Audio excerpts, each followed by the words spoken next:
Number 10. The Thunderbolts. There is a time in the comics where it looked like Earth had lost most of its heroes, and Baron Zemo saw this lull as the perfect time to organize a super team of his own. Although his crew, composed mostly of villains, pretended to be a force for good, they originally had evil intentions. The MCU Zemo, played by Daniel Bruhl, definitely has the intelligence and financial resources to pull together a Thunderbolts crew. Daniel Bruhl's Zemo has already been portrayed in a more sympathetic light in 2021's The Falcon and the Winter Soldier, and the Thunderbolts movie may see him continue to seek redemption for his past by spearheading a team of would-be heroes, or anti-heroes, or even possibly villains. It's also been shown that Julia Louis-Dreyfus Contessa Valentina Allegra de Fontaine is a major character in the movie. We've seen Contessa appear in several Phase 4 post-credit scenes already, recruiting characters like Florence Pugh's Yelena Belova and Wyatt Russell's John Walker to her mysterious cause. Contessa may be forming the Thunderbolts in response to the dissolution of the Avengers, but given the character's often treacherous nature in the comics, it's easy to imagine Contessa doing something villainous. I'm just imagining an eventual team-on-team fight like in Civil War instead of just having another big bad. Number 9. Nightmare. Originally hailing from the dream dimension, the demon known as Nightmare can imprison a being's astral form and torment them. There have been several hints of Nightmare lurking in the background. On Loki, Mobius appears to make reference to the villain's name, and although Marvel's Agents of S.H.I.E.L.D. might not be canon, it definitely introduced the concept of a dream dimension. Doctor Strange and the Multiverse of Madness made a statement about how dreams were actually visions into alternate universe versions of yourself, and with dreams comes nightmares. Imagine if Nightmare had been manipulating the dreams of someone like the Scarlet Witch to make her go a little bonkers. Nightmare is one of Doctor Strange's oldest foes, and it makes sense that he would show up, but I'm not entirely convinced he would be an Avengers level threat. Number 8. Mephisto. On that note, the Marvel Cinematic Universe does feel like it's preparing itself to embrace the darker elements of its comic book counterparts, with projects such as Doctor Strange and the Multiverse of Madness and Moon Knight out and about, and Blade on the way with the Black Knight semi-introduced, not to mention the Dweller in Darkness and Shang-Chi. The MCU is getting a darker side, and what's darker than some demons? And if we're talking demons, why not start with one a few of us thought was going to be showing up in the Loki show? Mephisto is the perfect villain to anchor that Hell on Earth conflict that seems to be coming for Doctor Strange and the other characters who also happen to be a part of the Midnight Suns, a team of mystically powered occult fighters. It would be a unique villain for the Avengers, or maybe an MCU Midnight Suns team to face. Number 7. Chthon. Last on the list of possible demons would have to be the Elder God Chthon. As the Earth's first black magician, he would make an excellent Doctor Strange villain, or even a mystical based threat like Mephisto or Nightmare. More than that though, he was the creator of the Darkhold, that dark magical book that first showed up in WandaVision and then more recently in the Multiverse of Madness, where it corrupted the Scarlet Witch. Funnily enough, something similar happened in the comics too, only the Darkhold corrupted Wanda for the express purpose of releasing Chthon into the world. In the Darkhold story, it is Wanda who does eventually defeat Chthon with the quote-unquote help of Doctor Doom, and given her recent transgressions in WandaVision and Multiverse of Madness, it might be a nice way for her to redeem her character. Maybe. Number 6. Kang the Conqueror. Jonathan Majors will portray the notable villain of Kang the Conqueror in Ant-Man and the Wasp: Quantumania for the first time outside of the Loki series. But there's no way a villain of this threat level will stop there. Kang's advanced tech, large intellect, and ability to time travel means he can make intricate plans to attack enemies before they even know what hit them. One great story for the MCU to draw upon is Kang War. Now many fans wondered why the Avengers did not simply go back in time and de-life Thanos as a baby in Avengers Endgame, as kind of a joke, but this story follows up on that idea, but with a villain that can combat it. Kang's retaliation by going around attacking baby versions of the Avengers and erasing them from existence is an even darker version of the blip. Sam Wilson, Jane Foster, Peter Parker, and the daughter of Hank Pym and Vision are all members of the current Avengers roster and all play a part in the story. In addition to new faces we know are coming like the Black Knight. Not only do the heroes match up, but it also provides an epic and compelling story about Kang, properly demonstrating the power that Kang wields while showing his influence on history. Number 5. Doctor Doom. Once Marvel announced a Fantastic Four film was on the horizon, they pretty much confirmed that we would see Doctor Doom, one of the most famous supervillains in Marvel's lineup. It's incredibly unlikely that they'd leave him out of the new adaptation. Although Doctor Doom was introduced as a Fantastic Four foe, he has the resources and power, both magical and technological, to take on the current MCU Avengers, easily. We can also easily see Earth's mightiest heroes meeting the MCU's Doom within the next few years. There's even the possibility of Doom becoming the next big bad of the MCU. Kevin Feige has been dropping some not so subtle hints about the possibility of Secret Wars taking place within the MCU, and no matter which version they adapt, Doctor Doom is a crucial character in all those stories. Personally, I hope it's the 2015 version, as we have already heard mention of the incursions from Reed Richards, and with the sacred timeline going into complete upheaval, it's possible that could be in an incursion starting event. Just give me God Emperor Doom already! Number 4. Magneto. It's hard to imagine Marvel introducing the X-Men into the MCU without also introducing Charles Xavier's #1 frenemy, Magneto. Magneto is such a key and imposing villain in the comics. He has been portrayed twice on the screen, with Michael Fassbender and Ian McKellen killing it both times. Furthermore than just the popularity of the character and the necessity for him to appear opposing the mutants, some insider gossip and possible rumors suggest that Magneto will be teaming up with none other than Doctor Doom in the 5th phase of Marvel. And not only does that completely make sense,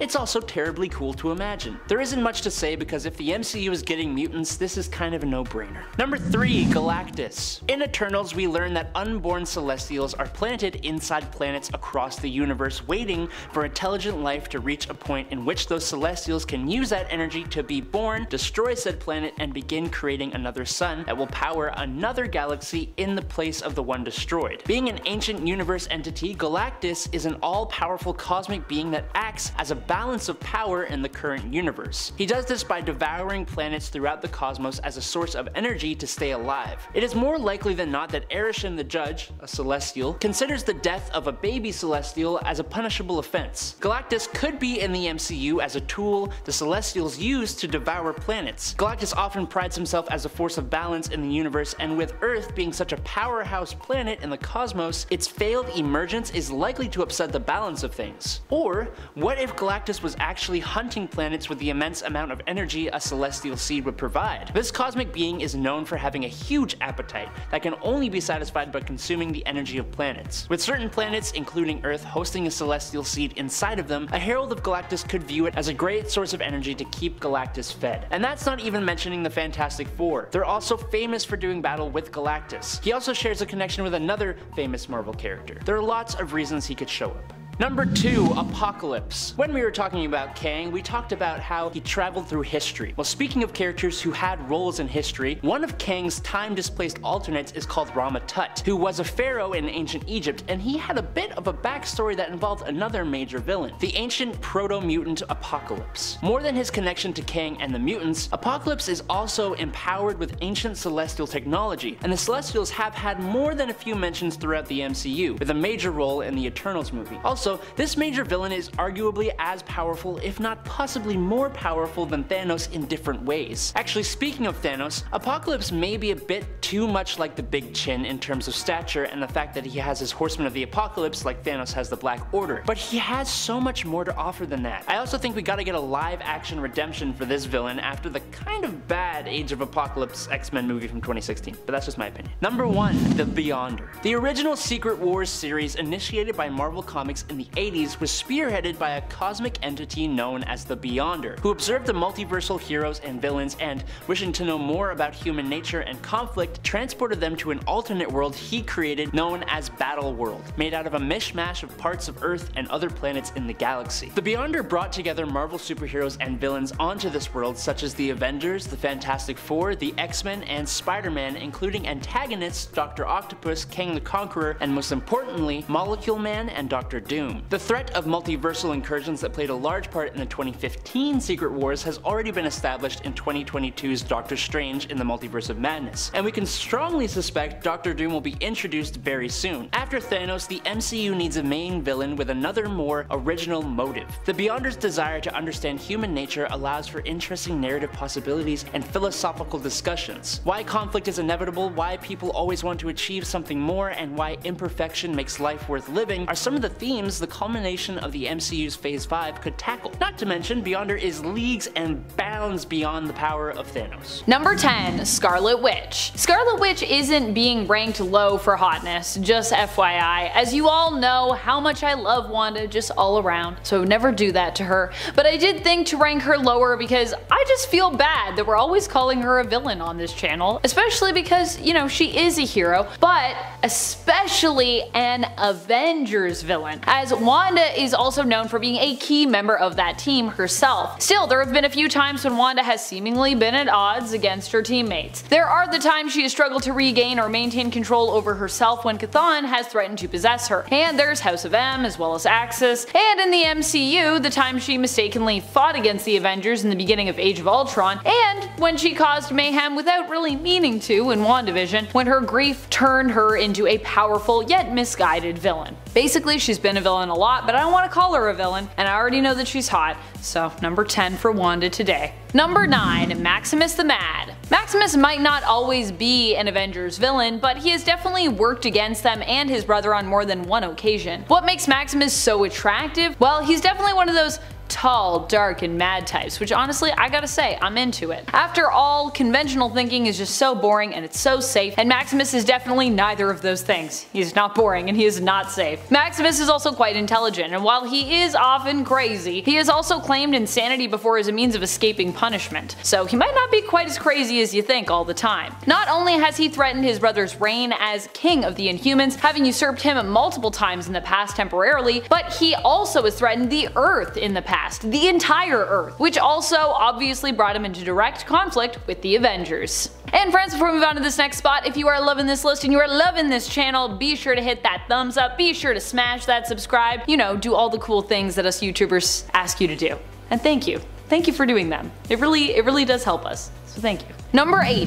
Viper, or rather Madam Hydra as she was once known. Ophelia Sarkinson has not only been a longtime enemy of Captain America in the comics, but is also known for, at times, coming into conflict with the Avengers. In fact, she even attempted to place a spy in their midst, although this only resulted in her spy, who appeared to be Jessica Drew, aka Spider-Woman, but was actually the Skrull Queen at the time, being recruited to also play double agent for the Avengers and Captain America against both S.H.I.E.L.D. and Hydra. Didn't quite work out. Ophelia is known for being sneaky, deadly, and manipulative, but she also looks damn good while doing all three. Number 7. Grand Master. The Grand Master in the comics is known as one of the Elders of the Universe. He actually made his first appearance in Avengers issue number 69 back in the day. He quickly became known as an Avengers villain when he challenged Kang to a game where they would each pit their own team of champions against one another. Kang chose the Avengers as his champions in the fight, and Grand Master made his own team himself, dubbing them the Squadron Sinister. You might actually recognize that team, as an alternate version of them also appeared in the comics recently during the Heroes Reborn event, where they were known as the Squadron Supreme. Although Grandmaster isn't particularly sexy in the comics, his MCU counterpart is quite attractive, as he's portrayed by one of the most handsome and charismatic men alive, Jeff Goldblum. And if anyone wants to fight me about that, I'll see you in the comments.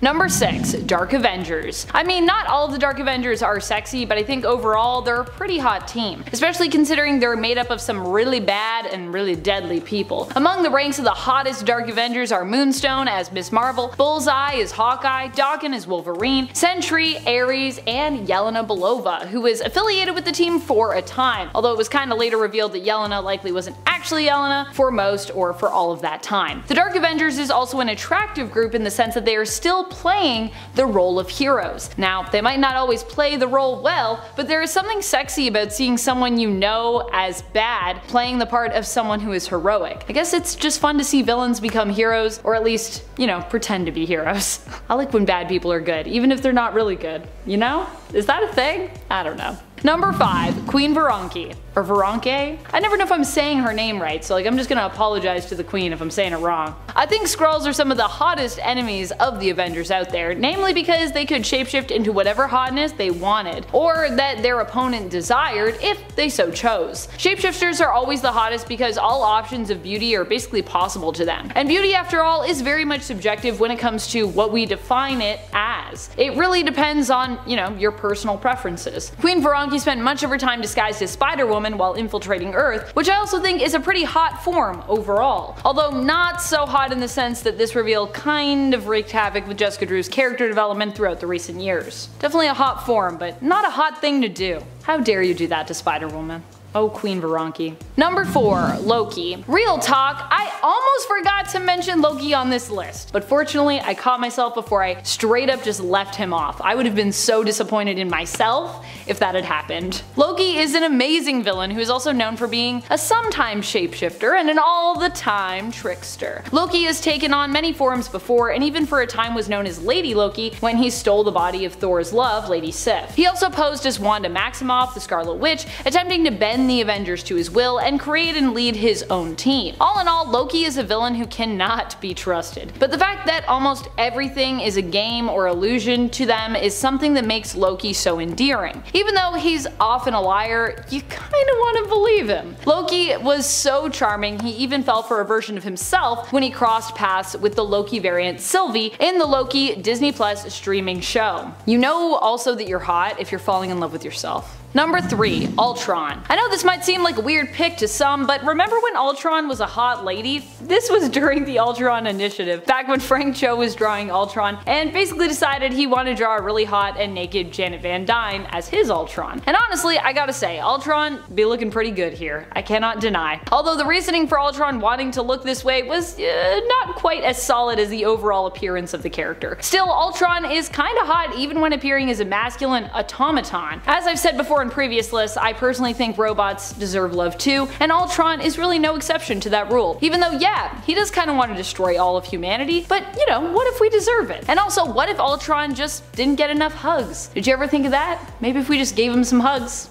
he'd be good. I'm very optimistic about robots. I'm like, robots don't want to destroy the world, they just want hugs, that's it. Number 2. Enchantress. Enchantress exists to be hot, literally. She is meant to be the perfect woman in terms of her appearance, which allows her often to get what she wants from anyone who might be attracted to her. Now, often in the comics, this means Enchantress will leverage her looks and appearance into manipulating men into doing her bidding or helping her in some other way, by granting her favors or power. However, this doesn't always work in her favor, as just because Enchantress is beautiful and impossibly powerful when it comes to her magical skills, she's simply not the best at everything. Though I would say in most cases she's almost always at least second best, which definitely counts for something and is still pretty impressive. I don't know how I feel about Enchantress's attitude though. I feel like sometimes I'm like, your attitude is not very hot, but you yourself are pretty hot. Also, you're like real powerful, so that's pretty hot. Number 1. Kang. So not only is Kang a hottie in the comics, okay, so maybe he's not quite a hottie in the comics, but he's definitely 100% a hottie in the Marvel Cinematic Universe, where he's played by Jonathan Majors. Not only did Majors do a great job of introducing us to this enigmatic time-traveling multiversal villain in the season 1 finale of Loki, but he will also be allowing us to fall in love with multiple different Kangs, I'm sure, as we continue to meet him again and again throughout the franchise. After all, the Kang we met wasn't even the most deadly version, and undoubtedly we are going to be in for a real sexy and fun treat when we run into him again, or another version of him, in Ant-Man and the Wasp: Quantumania. I just hope the Kang truly gets to become the next big bad in the MCU, as he so deserves that. Also, I just want more Jonathan Majors because he's just great, so yes, give me that, please. Kicking off the list at number 10, we have Mojo. I'll start this list off with a rather fun one. Not that any villain isn't fun, but when Mojo's involved, it always gets a little too weird in some way. He made his first debut in Longshot issue 3. Mojo is known for using Earth as forms of TV entertainment for the universe. So we're all actors. I'm in your screen right now. I'm actually part of Mojo's universe. I'm not even real.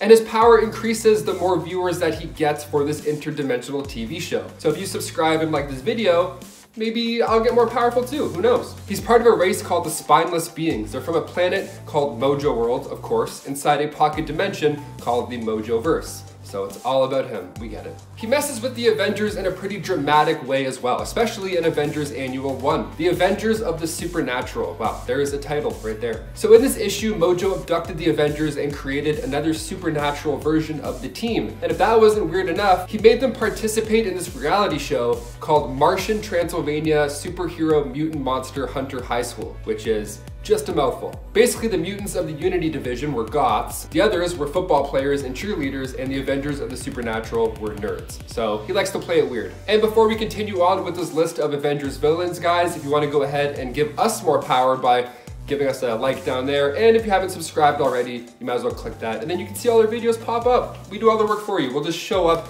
in your phone. Number 9, the Leader. Samuel Stearns, aka the Leader, made his first debut in Tales to Astonish issue 62. He was working one night at a chemical research plant, and when he was moving canisters of waste material, one of the canisters broke open, covering him in gamma radiation. God, everybody is so clumsy in comics all the time. Just so many spills. So of course, after the spill, Stearns survived just like Banner did after his gamma accident, but the only difference was it affected him in a much different way. See, he didn't get angrier, he got smarter and smarter, because now his brain could absorb so much more and more information. It actually got to a point where his physical body started to mutate. So now he has this giant green brain head. His head just keeps getting bigger and bigger. It looks like a gushy balloon, just about to pop any second. Of course he's a villain. Look at his head. I mean, no offense, but come on, I'd be upset too. That's all I'm saying. I'd be pretty upset. He started to refer to himself as the Leader, using his intellect to become a criminal mastermind, and he clashed with the other Gamma guy, Banner. In fact, he actually ruined Betty and Bruce's wedding once. He's kind of a jerk. But he's gone after the Avengers as well. When the Red Hulk gave Stearns Red Gamma treatment to enhance him even more, becoming the Red Leader, he became a member of the Thunderbolts. Number 8, the Mandarin. Ah yes, the first time Marvel told us that the popular enhanced individual was actually an actor all along. The Mandarin. He was in Iron Man 3, kind of. I mean, I'm including him on this list because that version wasn't even close to what he's really like. He made his first appearance in Tales of Suspense issue 50. While exploring the inside of a cave in the Valley of the Spirits, he found an alien ship and a passenger still in there as well, named Axon Carr. But while he was there, he also saw 10 rings, these powerful rings, each representing a new power. So he took them, you know, because he's a villain. Then after finishing off the alien pilot, he began to study these rings and he began mastering them as well. So if he wears them all at once, his mind will be reached by the spirits trapped within the rings. Yeah, he's a pretty sick villain. And then in Iron Man 3, his name's Trevor and he just like crushes beer. Number 7, Shang-Chi. Shang-Chi is one of, if not the greatest martial artist on Earth. He was trained from birth to become the ultimate warrior. He can take on multiple opponents at once and can even defeat people much more superhumanly powerful than he is. In fact, in the White Hot Room, when the Phoenix organized a tournament to pick who would be the new host, the only reason that Shang-Chi lost was because he refused to take someone's life, having him expelled from that tournament. He is particularly skilled in Chinese martial arts, but his skill branches out to many other forms of martial arts as well. In one case, he even worked with Spider-Man to create a new martial art based on Peter's powers. Shang-Chi also is able to manipulate Chi energy, which he can use to enhance his strength and durability, and can even detect others based on their energy, like he did when he detected a psionically masked Jean Grey. But Shang-Chi gets a much more significant boost of power when he's using the 10 rings. He can use those rings as projectiles, manipulate their size, and use them to levitate or even fly. The rings grant the martial master superhuman strength, durability, speed, and stamina, and he can even manipulate the energies from the rings to do many other things as well. And then, just to top it all off, thanks to the other side of his heritage, Shang-Chi inherited his mother's psionic abilities to communicate with his blood relatives, even the deceased ones. Freaky. Number 6, Jack of Hearts. Jonathan Hart is a hero you may not have heard of, or maybe you have, I don't know. What I do know is that Jack Hart was the son of a brilliant scientist, a scientist that created the ridiculously efficient liquid sci-fi fuel called Zero Fluid. In a tragic comic book backstory, that fluid was exposed to Jack and it gave him his awesome but difficult to control abilities. Importantly, he was also part alien, with his mother hailing from the Contraxian race. Now, due to his cellular mutation that took place after his Zero Fluid exposure, Jonathan Hart is now able to produce pink concussive energy beams and blasts from his hands and body, taking up the incredibly clever name of Jack of Hearts. Jack of Hearts can use his zero energy blast to fly at speeds currently not specifically known, but he has flown halfway across the United States in 3 minutes flat, which is pretty fast. His biological structure was reformed to basically give him the superhuman starter pack abilities, but his strength has been able to lift 25 tons. He has enhanced speed, stamina, healing healing factor and durability, able to withstand some pretty heavy hits and survive in the vacuum of space. He also went through another mutation which gave him the ability to think as fast as a computer can, which is really cool, and he can retain and retrieve stored information from deep recesses of his brain, which is also really cool. Number 5. Blue Marvel. Adam Brashear, a former Marine and scientist turned superhero, stands as one of Marvel Comics' most formidable heavyweights. Not only does he have immense physical strength, but he also ranks among the most brilliant minds in the Marvel Universe. He's an underutilized character who happens to be one of my personal favorites. His origin story unfolds in the tumultuous 1960s amid a groundbreaking project centered on utilizing antimatter as an energy source. However, an unforeseen explosion during the experiment forever changed Adam and his close friend, Connor. The cataclysmic event transformed Adam into a living, stable antimatter reactor, giving him extraordinary superhuman abilities. Embracing his powers, he assumed the mantle of the Blue Marvel, a masked hero dedicated to safeguarding the world, but tragically, Connor's fate took a darker turn as he became Anti-Man, a villain. Their epic clashes reached a climax during one unforgettable battle when the Blue Marvel's mask was torn away, revealing his identity as an African-American hero. In the racially charged climate of the 1960s America, President John F. Kennedy urged him to retire prematurely to alleviate tensions. It wasn't until decades later that he came back as a full-on superhero and kicked some serious butt in the Avengers. Number 4. Sersi. Sersi is a member of the Eternals, an evolutionary offshoot of humanity gifted with amazing powers and abilities to look after the human race through the ages, which is similar but also just a smidgen bit different from the Eternals movie counterparts. As an Eternal, Sersi's body is augmented by cosmic energy and she has total mental control over her entire molecular structure, which allows her and other Eternals to be immortal, indestructible, and invulnerable to pretty much anything. Sersi has enough strength to bench 20 tons, but thanks to her telekinesis, she can augment that to lift about 25 tons. She can also fly at around 760 miles per hour, which is, I don't know about you, but I think that's pretty dang fast. She can project cosmic energy, has telepathy that allows her to hypnotize weak-minded fools, but she can also teleport, but she hates it, and she is even able to project images from her mind, which is such a cool idea for an ability. Those are all the powers that we don't see in the Eternals movie, because arguably the ability she has the most talent in is her matter transmutation ability, which allows Sersi to transmute nearly any item or being into almost whatever she wants them to be. Among the Eternals, she has the highest ranking of power with this ability, and it allows her to self-heal any injury she does actually sustain, which aren't many because she's awesome. Number 3. Luke Cage. Criminal turned unstoppable superhero is quite the feat, but Luke Cage handles that with grace, becoming a pillar of his community and even eventually becoming mayor of New York itself. Whenever I think of Luke Cage, the word unstoppable is what actually comes to mind. I just think of him as this big brick wall just standing in the way of anyone who would try to harm anyone else. Luke went through a super soldier experiment known as the Burstein process, which increased his cellular regeneration rate. This means that Luke was given a level of super strength that, with training and experience, has made him strong enough to lift 50 tons. But there have been times where he's exceeded that, and this strength lets him perform thunderclaps, leap incredible distances, and he's been able to grab onto the back of an aeroplane and force it to come to a complete stop. That is nuts. Alongside his strength, he was obviously given superhuman stamina to match with that, but most know him for his nigh invulnerability. Luke's skin, muscles, and bone tissue are about as hard as titanium steel, making him basically immune to bullets and blades. He can withstand hits of around 1 ton and blasts of 150 pounds of TNT, but those numbers wax and wane depending on the story. He has taken hits from people far stronger than himself and survived falls from 90 stories up. If Peter Parker is the heart of New York, Luke Cage is basically like the wall. Number 2. Wasp. Traditionally, the Wasp has been considered one of the less powerful members of the Avengers. Her unique abilities, which include shrinking, flight, and emitting energy blasts through her Wasp sting, are undeniably formidable, yet individually they might be classified as street-level powers. In the presence of iconic figures like Captain America, Thor, and Iron Man,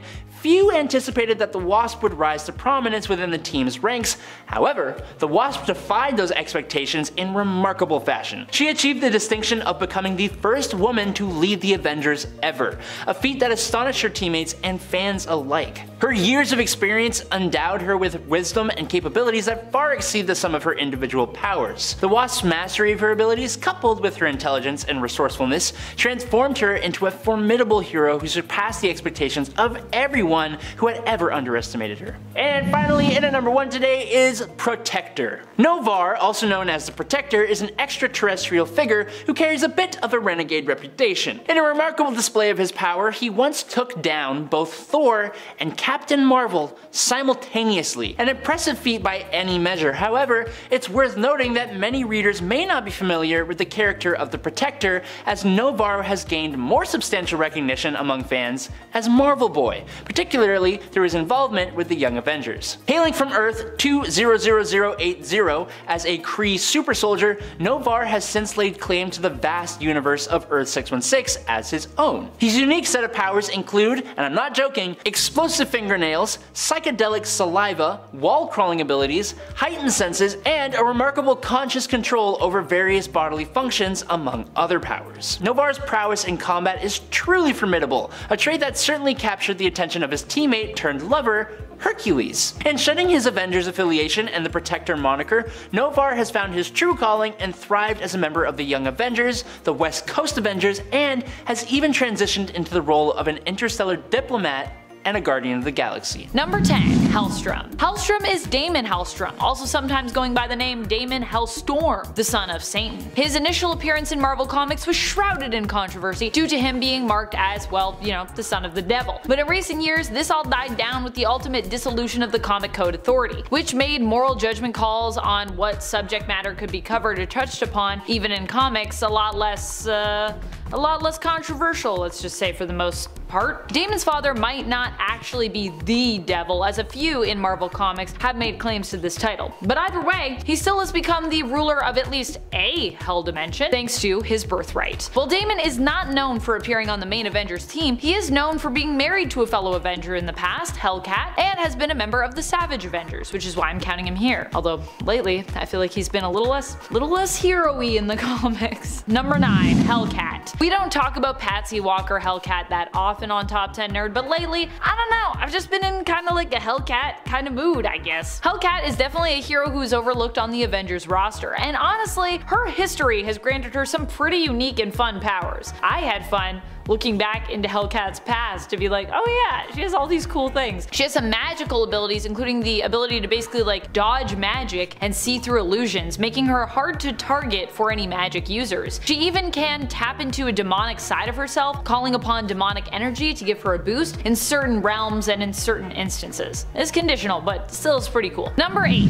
Hawkeye. Hawkeye is often thought of as just being a guy with some arrows who has really good aim. Kinda is that. But the fact that he's one of the few human members of the Avengers who doesn't have any superpowers per se, other than maybe like really enhanced eyesight, but not superpowered, just like abnormally good in ways that sometimes don't make sense, is exactly why he deserves more respect, more love, more admiration from us all. Hawkeye's Clint Barton doesn't have powers to rely on, and he still manages to keep up with the rest of his teammates. That's pretty awesome, I gotta say. I wasn't always a Clint fan, but I like Clint Barton, he's pretty cool. Number 7. Spider-Woman. Spider-Woman is another character who sometimes gets shafted in the comics, and she is a character who often gets compared to her seeming male counterpart, Spider-Man. Although truth be told, in canon continuity, Spider-Woman actually is older than Peter, and therefore in comic books history anyways, she was actually Spider-Woman before Peter was Spider-Man. She's canonically older, so I mean, she has a kid and everything. Something Peter has never really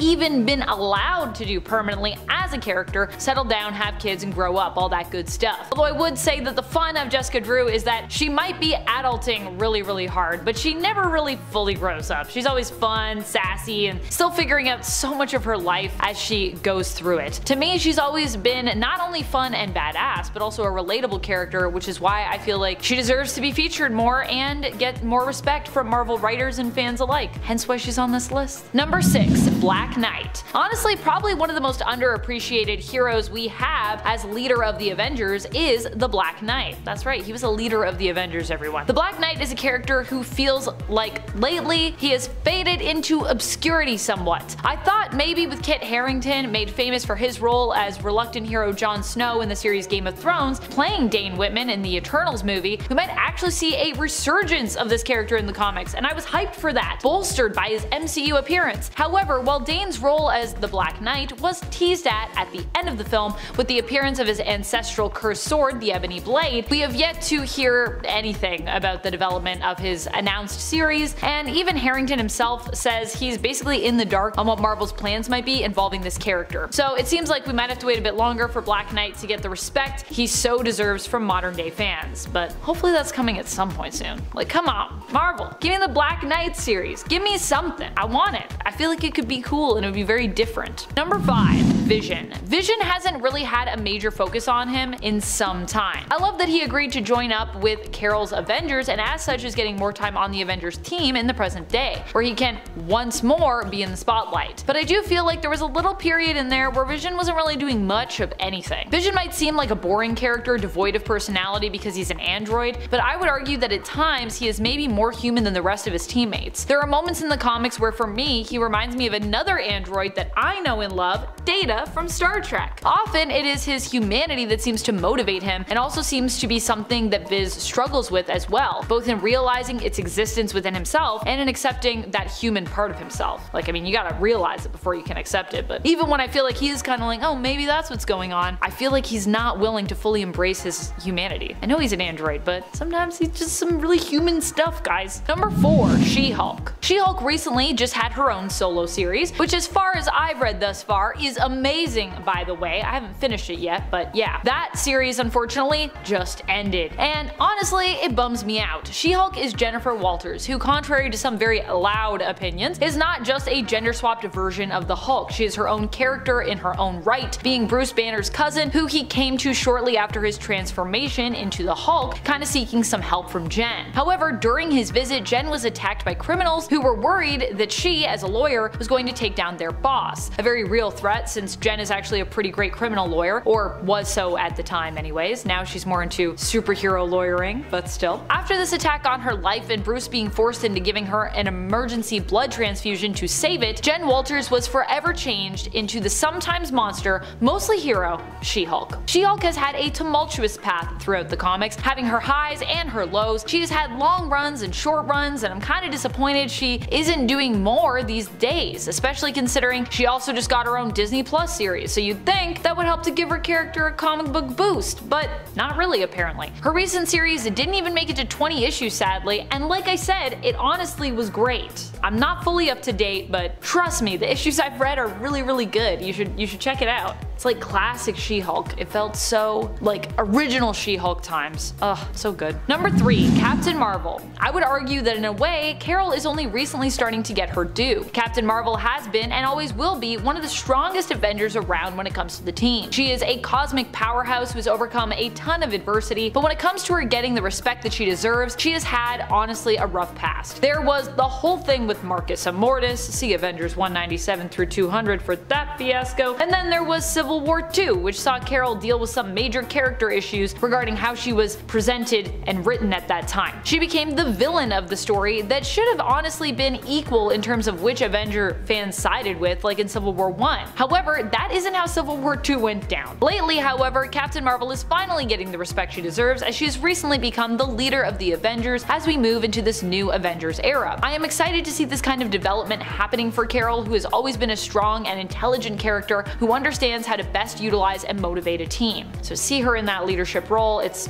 perfect for me. Number 2. Blue Marvel. Blue Marvel has barely made any appearances recently in the comics, despite being one of the greatest powerhouses that we've ever seen. It's downright rude if you ask me. If I'm missing something amazing that happened with him lately as well, let me know, but I don't think he's really even been around since the end of the Defenders Beyond series. Before that, he appeared in Doctor Doom series, I believe, but my question is, when are we getting a Blue Marvel series? Huh? Marvel? Give us that Blue Marvel series right now, I want to read it. While Blue Marvel has not been a member of the main Avengers roster, which honestly also seems insane to me, he has been a member of the Mighty Avengers, which is why I'm including him on this list. And also because, come on, Marvel, give us a solo series, do it. Number 1, Scarlet Witch. Only now is Scarlet Witch Wanda Maximoff starting to get the story she has so long deserved. For years, Scarlet Witch was epically burdened by her past and haunted by all of her misdeeds and mistakes she had made along the way. M-Day has to have been one of the worst moments in mutant history, and it's all kinda cause of Wanda. M-Day happened in 2005 in the comics as a result of Scarlet Witch striking out at mutant kind after the events of House of M, where she attempted to create a reality where many heroes were happy. Fortunately, she is now finally moving to a place of healing, refusing to be defined by her past while running a magic shop in Lot Kill, New York, with the help of MCU's Darcy, appearing in the comics for the first time. Here, finally, Wanda refused to let her past define her present self. Yes, finally, it's only taken us since 2005. It's taken so long to get to this point, but we're finally here. Ugh. Poor Wanda. Coming in at number 10 today is Lord Mar-Vell. Mar-Vell of the Kree was Marvel Comics' original Captain Marvel, and he was also the first Marvel superhero to permanently pass away when he succumbed to cancer in 1982's The Death of Captain Marvel. The character has reappeared as visions or in flashbacks and obviously in alternate realities, but the one we will focus on today is Mar-Vell of the Cancerverse. It's just a really cool and creative idea. Basically, on his infamous deathbed, the many angled ones contact and corrupt the dying Mar-Vell, granting him new powers which he used to transmute the other heroes, and with Marvel as their lord, they took down the Avatar of Death itself, which in turn completely destroyed Death, allowing the many angled ones to invade their reality. Number 9, Ultron. Ultron was created by writer Roy Thomas and artist John Buscema, and made his first appearance in Avengers issue number 54 back in 1968. He's an advanced AI with a highly intelligent and malevolent personality, initially created by Dr. Henry Pym, you know, the original Ant-Man. As a peacekeeping robot, Ultron eventually gained sentience and became obsessed with the idea of eliminating humanity, viewing it as the root cause of conflict and suffering in the entire world. He possesses superhuman strength, an incredibly high level of intelligence, durability, and the ability to upgrade and improve himself, making him a very scary villain by my view of things. As an artificial intelligence, Ultron has the ability to control and manipulate advanced technology, and often creates armies of robotic drones called Ultron Sentries to carry out his plans, with his primary goal being to replace humanity with an entire race of robotic beings he calls Ultronics. Now, unlike many villains who have, human motivations or emotions, Ultron's cold, calculating nature, devoid of human empathy or conscience, makes him particularly chilling. Once again, he views humans as inherently flawed and disposable. Outside of just the comics, the possibility of a real-life Ultron raises existential questions about the potential dangers of creating advanced AI and the consequences of unchecked technological progress, which is something that terrifies me on a regular basis. Overall, Ultron's combination of intelligence, ruthlessness, technological prowess, and his lack of human qualities contributes to his reputation as a genuinely scary and memorable villain in the Marvel Universe. Number 8. The Void. Similar to Lord Mar-Vell, the Void is essentially taking the strongest and brightest character and creating a villain that is a sick and twisted version of that. A large part of what makes the Sentry so much more interesting is that while he is essentially like a god-like superhero who inspired all the other heroes, he also has a dark persona called the Void. The Void went on a rampage that took the lives of around 1 million people and almost destroyed Manhattan itself, and so the Sentry made the decision, with other heroes like Reed Richards and Doctor Strange, to cause the entire world to forget about the Sentry himself. Now, in New Avengers from 2004 and 2005, the Sentry comes back to the world, and through a series of events, the Void also returns. Full rosters of the Avengers, X-Men, and the Fantastic Four all went to take on the Void, and they couldn't do a damn thing. Only the Sentry himself could really subdue the Void, and it, in classic supervillain fashion, vowed to just come back. And it totally did. In this siege event, Norman Osborn decided to attack Asgard, and he used the Sentry to do this. The problem is, the Sentry ended up unleashing the Void, and it totally obliterated Asgard completely, taking out Loki in the process. This did actually branch off into a what-if story where the Void was never stopped and destroyed every superhero on Earth, and then went off into the universe to basically do the same thing everywhere else. Number 7, Dracula. This might be my vampire-loving bias coming into play, but I think the way Dracula is portrayed in the Marvel comics is quite scary, and that's coming from someone that's usually more enamored with him than scared by him. Hey, to each their own. So Dracula is a prominent character in the comics, and he's portrayed as, the classic vampire figure. So the classy vampire made his first appearance in Tomb of Dracula in 1972, which was created by writer Marv Wolfman and artist Gene Colan. This comic series, along with many other Marvel horror titles of the era, contributed to the resurgence of interest in horror comics. Now he's based on the classic Bram Stoker depiction of the centuries-old vampire, cursed with immortality and supernatural powers. Like many traditional vampires, Dracula possesses superhuman strength, speed, agility, the ability to hypnotize and control the minds of his victims, transform into a bat or other creatures, and has an aversion to, the usual sunlight, garlic, crosses. He can also regenerate from most injuries, except for those inflicted by wooden stakes, through the heart, or exposure to sunlight. Dracula is often portrayed as the lord and ruler of Earth's vampires, commanding a vast army of followers and seeking to expand his dominion over both the human and vampire worlds. Now Dracula has clashed with numerous Marvel superheroes over the years, and these confrontations often involve battles against his little minions as well. If that isn't scary enough for you, Dracula's curse of immortality is deeply unsettling, since he can't be killed by any conventional means. As a vampire, Dracula feeds on the life source of the living, and his ability to hypnotize and control the minds of his victims adds quite the psychological dimension to the fear he instills. Hey, loss of free will and autonomy is a terrifying concept. One notable encounter occurred in the storyline Avengers 185 and 86, published in 1979, when Dracula targets the Avengers after becoming obsessed with the Scarlet Witch. And I can't say I blame him for falling in love with her. Granted, his attempt to make her his bride leads to quite the confrontation. Number 6. Null. Null existed long before even the Celestials in the 6th incarnation of the multiverse, where he existed in basically nothingness. But when the Celestials created the 7th multiverse, Null was mad that he got woken up. So he created the all-black Necro Sword and beheaded a Celestial. For this insane feat of power, he was banished to another void of nothingness, where he improved on the sword and eventually broke out into the universe, taking out various gods until he lost the Necro Sword after being defeated by a mysterious god of light. Null then goes on to make more and more symbiotes. Yes, the symbiotes like Venom and Carnage, who all share a hive mind under the control of Null himself. These symbiotes, who are all terrifying in their own right, eventually rebel and imprison Null inside the symbiote homeworld, Clintar. In the 2020 King in Black story, Null escapes, again, and heads to Earth, where he faces off against literally all the heroes and even some of the villains. He's one of the strongest villains in Marvel Comics. He is immortal, super strong, instantly heals, can create an unlimited amount of symbiotes, some of which who have been incredibly powerful on their own, and he can control them all. The Silver Surfer had to use all the reserves of the power cosmic to just temporarily stop Null. Thor, using the power cosmic and the Thor Force,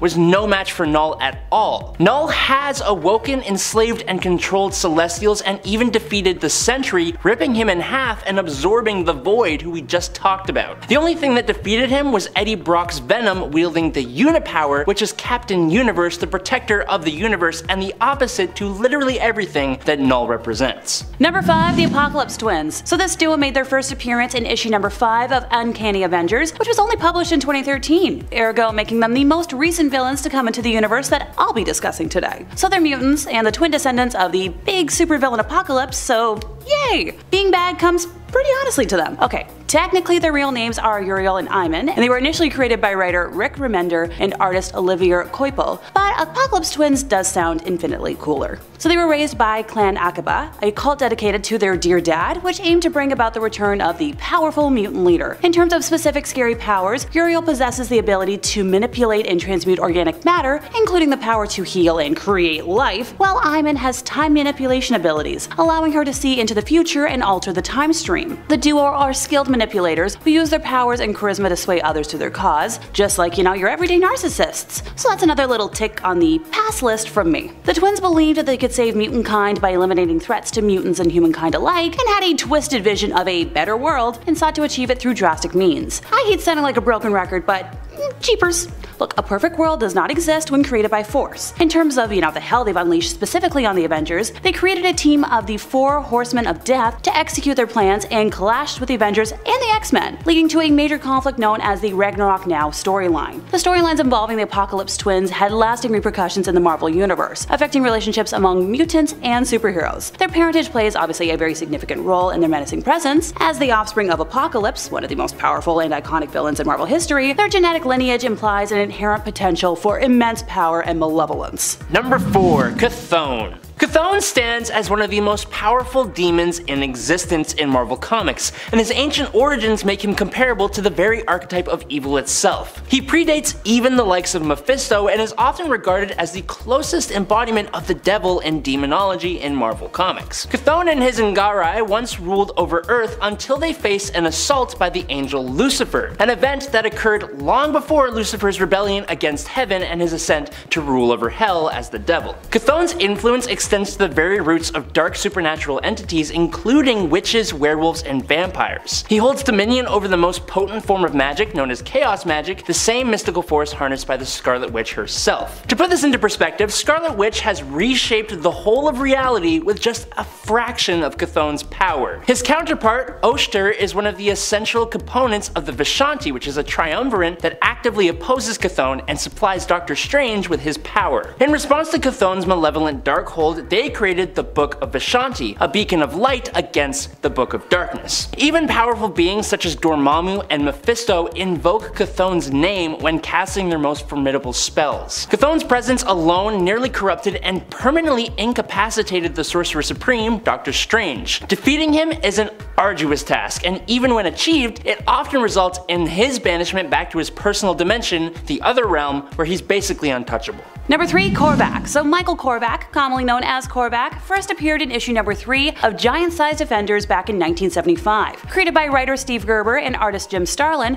Korvac is quite the complex character with a unique and powerful storyline. He started as an ordinary human computer technician, but underwent a transformation after encountering the Badoon, an alien race. This transformation granted him incredible powers, including, energy manipulation, telekinesis, and matter transmutation, making him pretty near godlike in terms of abilities. Yikes! Korvac possesses nearly limitless powers, including, once again, the ability to manipulate reality itself. He's also not only physically powerful, but incredibly intelligent. Driven by a desire for order and perfection, he embarked on a quest to reshape the universe according to his own vision. While his motives weren't purely evil, the way he pursued them brought him into conflict with the Avengers, ergo how he earned a spot on our list today. One of his most notable storylines, which was the Korvac saga, is a pivotal moment in Marvel Comics history, since it challenged the Avengers on multiple levels, both morally and physically, and had pretty far-reaching consequences. Once again, Korvac's godlike powers, intelligence, and the existential threats he posed to the entire universe made him a pretty memorable villain. His character is a great example of how complexity and moral ambiguity can add depth to a supervillain, making him more than just, a one-dimensional antagonist. Number 2. Carnage. The red symbiotes always seem to be the worst of the worst, and the one that would be born from Venom himself seems to be the worst of the worst of the worst of the worst. When Eddie Brock was briefly detached from the Venom symbiote, he was imprisoned, and his cellmate was none other than Cletus Cassidy, a psychotic killer serving 11 consecutive life sentences in Rikers Island. When Venom showed up and bust Eddie out of prison, it produced its first offspring as a result of Thanos seeking the Infinity Gems out in space. I don't know how those two connect, but that's just what happened. This offspring would be Carnage, and it was left in the cell when Venom and Eddie escaped, bonding with Cletus Cassidy through a wound in his hand. Meaning, the bond they formed was on a blood level, and it would be nearly impossible to break that. Despite that, there have been other characters that have taken on the symbiote. Norman Osborn was a notable one when he became the Red Goblin and was absolutely terrifying. And then I would be silly to not mention that the Grendel Dragon symbiote had part of itself merge with Carnage to create an incredibly terrifying version of the symbiote known as Dark Carnage that absolutely put up a hell of a fight against Venom and others. Now, Carnage is back yet again, and he is reaching a level of power that puts him on the cosmic map as he is constantly upgrading himself with all kinds of tech and magic to be able to face Eddie Brock, who has become the King in Black of the symbiote race. Number 1. Thanos. Created by writer and artist Jim Starlin, Thanos made his first appearance in Iron Man issue number 55 back in 1973. He's known for his distinctive appearance, and as a towering purple-skinned alien with a heavily muscled physique and deep-set glowing eyes. Yeah, that makes sense. Thanos is obsessed with the concept of death and seeks to impress Mistress Death, a personification of death in the Marvel Universe, and visually speaking, I can't blame him for wanting to impress her. To gain her favor, he often engages in grandiose and destructive acts, including seeking to wipe out half of all life in the universe. Thanos possesses a vast array of superhuman abilities, including super strength, durability, and agility, not to mention mention that he's highly intelligent and a strategic mastermind. Despite being a villain, he exhibits moral complexity and genuinely believes that his actions are necessary for the greater good, even if they involve mass destruction. The level of delusion there might just be what scares me the most. Oh, and tiny thing, Thanos also poses a cosmic level threat to the entire universe, since his plans often involve consequences on a cosmic scale, making him a particularly dangerous foe. Nope. At number 10 is Ultron. Ultron, the AI antagonist from the Avengers, delves into the intriguing realm of human-robot interaction. Created by Tony Stark in the MCU, but was actually the mindchild of Hank Pym in the original comics, its prime directive is achieving world peace, and surmises that the only way that would be possible is to eliminate humanity. Ultron's self-improving nature grants it exponential growth in power and intellect. This villain proves relentless thanks to its ability to adapt, infiltrate networks, and upgrade itself like a superhero Skynet. Its adamantium exoskeleton renders it nearly indestructible, and it can transfer its consciousness across different row-bodies. Row-bodies? I thought that was clever. Ultron embodies the fear of technology gone awry, posing a formidable challenge to Earth's mightiest heroes. Can they triumph over an enemy that evolves faster than they can strategize? If you're enjoying the video so far, you can support this channel by pressing like, subscribing to the channel, and ringing that notification bell. At number 9 is Baron Zemo. Baron Zemo is a cold and calculated strategist in the Marvel Universe. First appearing in the comics back in '64, this mastermind completely lacked superhuman abilities, relying instead on heightened intellect and resourcefulness. Zemo single-handedly orchestrated the Avengers' downfall from the shadows by exploiting their weaknesses and triggering internal conflicts. His Machiavellian approach showcases that physical power isn't the sole path to supremacy. With a tragic backstory and penchant for manipulation, Zemo remains an enduring antagonist. Whether it's through psychological warfare or intricate schemes, he serves as a reminder that sometimes the most formidable adversaries come not from superhuman might, but instead from within the human psyche. At number 8 is Kang the Conqueror. Hailing from the pages of Marvel Comics, Kang is a time-traveling, history-manipulating enigma. His real name is, well, that's a bit tricky. You see, he has a whole bunch of identities due to his time-traveling shenanigans across different eras. Or, I mean, dimension hopping, depending on how you want to look at it. In the MCU, Marvel is treating alternate timelines and alternate dimensions like they're the same thing, so we'll just have to deal with it. But I digress. Off the top of my head, he goes by either Nathaniel Richards, Rama Tut, Scarlet Centurion, Immortus, Kid Immortus, Iron Lad, Mr. Griffin, a Doctor Doom, and of course,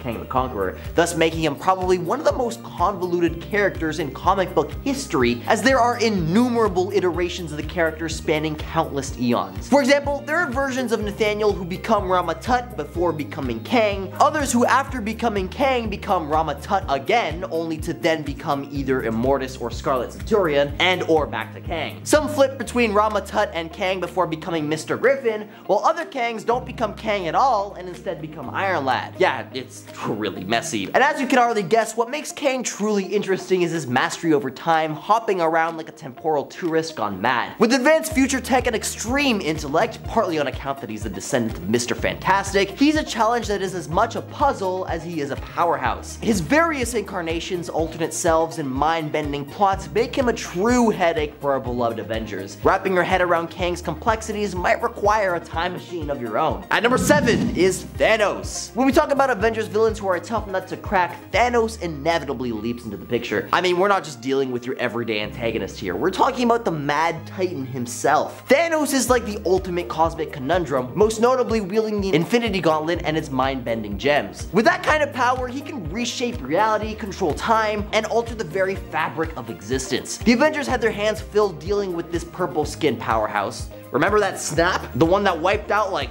I don't know, half of all life in the universe? Yeah, that was this guy. So taking on Thanos is like confronting the embodiment of unstoppable force. When he's on the scene, you can bet that things are gonna get cosmically complicated. At number 6 is Doctor Doom. Peering into the vast realm of the Avengers villains, one figure emerges with an aura of unyielding power, Dr. Doom. Hailing from the enigmatic land of Latveria, Dr. Doom is a multifaceted antagonist whose mastery in both science and sorcery is unparalleled. Clad in signature metal armor, Doom's intellect fuels his pursuits of dominion, rendering him a formidable adversary. His indomitable will, fortified by tragic origins, propels him in his quest for ultimate control. From reshaping reality to the Infinity Gauntlet to Manipulating time itself, Doom's ambitions knows no bounds. A complex amalgamation of genius, magic, and ambition, Dr. Doom stands as the enduring testament to the unexplored depths of villainy within the Avengers universe. At number 5 is Galactus. Galactus is a colossal cosmic entity in the Marvel universe, emerging as the embodiment of cosmic balance. This being, beyond the constraints of good or evil as we perceive them, stands as a force of nature, a devourer of worlds. Dressed in his signature colossal purple and blue armor, he's a figure that transcends conventional hero-villain narratives. Galactus doesn't scheme like Loki or seek power like Thanos, he merely exists to sustain his own existence by consuming planets. With an insatiable hunger, he wields the power cosmic, allowing control over reality itself. The Avengers, despite their tenacity, often find themselves helpless against this force. They face cosmic threats, but Galactus remains unparalleled. His very existence challenges our anthropocentric perspective, underscoring the universe's grandiosity and our limited understanding within it. At number 4 is Molecule Man. Owen Reese, a character who truly bends your mind quite literally. Imagine having the power to control, well, molecules. Everything around us, matter itself, is made up of these tiny things, and Molecules Man's ability allows him to reshape reality on a fundamental level. He can disintegrate, reshape, or recreate matter with just a thought. But here's the kicker, his power isn't just limited to objects. He can alter time itself, space, I didn't know those were made of molecules, and even other superpowers. Now you might be thinking, how on earth could anyone stop someone who could manipulate reality at its core? Well, it's a mind-boggling concept, and definitely one that the Avengers are gonna have to figure out a way around. At number 3 is Red Skull. This formidable antagonist possesses an indomitable will that echoes throughout history. Initially locking horns with Captain America during the Second War of the World, Red Skull's obsession with power and ominous association with Hydra paint a portrait of unwavering malevolence. But what makes Red Skull truly intriguing is his resilience. Over the years, he's demonstrated an uncanny ability to rebound from apparent defeat, like a persistent specter haunting the Marvel universe. His consciousness survived, transcending mortality, finding new vessels to embody his wickedness. From Johann Schmidt to various successors, the essence of Red Skull endures, emphasizing the notion that some adversaries are simply impervious to the confines of time and defeat. At number 2 is Magneto. With the ability to manipulate electromagnetic fields, his power transcends the conventional. But it's not just his raw might that sets him apart, it's his motivation. Crafted through tragic experiences, Magneto's actions are propelled by a deep-seated desire to protect mutant kind from the looming shadow of human oppression. His conviction blurs the line between villainy and an almost understandable quest for survival. So can Magneto truly be stopped? It's a paradoxical question, for while his actions are perceived as antagonistic, they stem from a place of harrowing resonance. Perhaps understanding his origin is the key to predicting his next move, and in a realm where right and wrong often collide, Magneto's indomitable spirit continues to both confound and compel. And at number 1 is Morgan Le Fay. Hailing from Arthurian legends and weaving her way into Marvel comics, she's a force to be reckoned with. What sets her apart? It's not just her mastery over ancient magic, but her time-traveling escapades that truly bend the mind. Imagine a villain who's been a thorn in the Avengers' side across centuries. With a knack for manipulating reality, controlling minds, and wielding dark spells, Morgan Le Fay is a puzzle the team can't quite solve. But what's truly baffling is her immortality. How does one truly stop someone who's danced through time, cheating its very flow?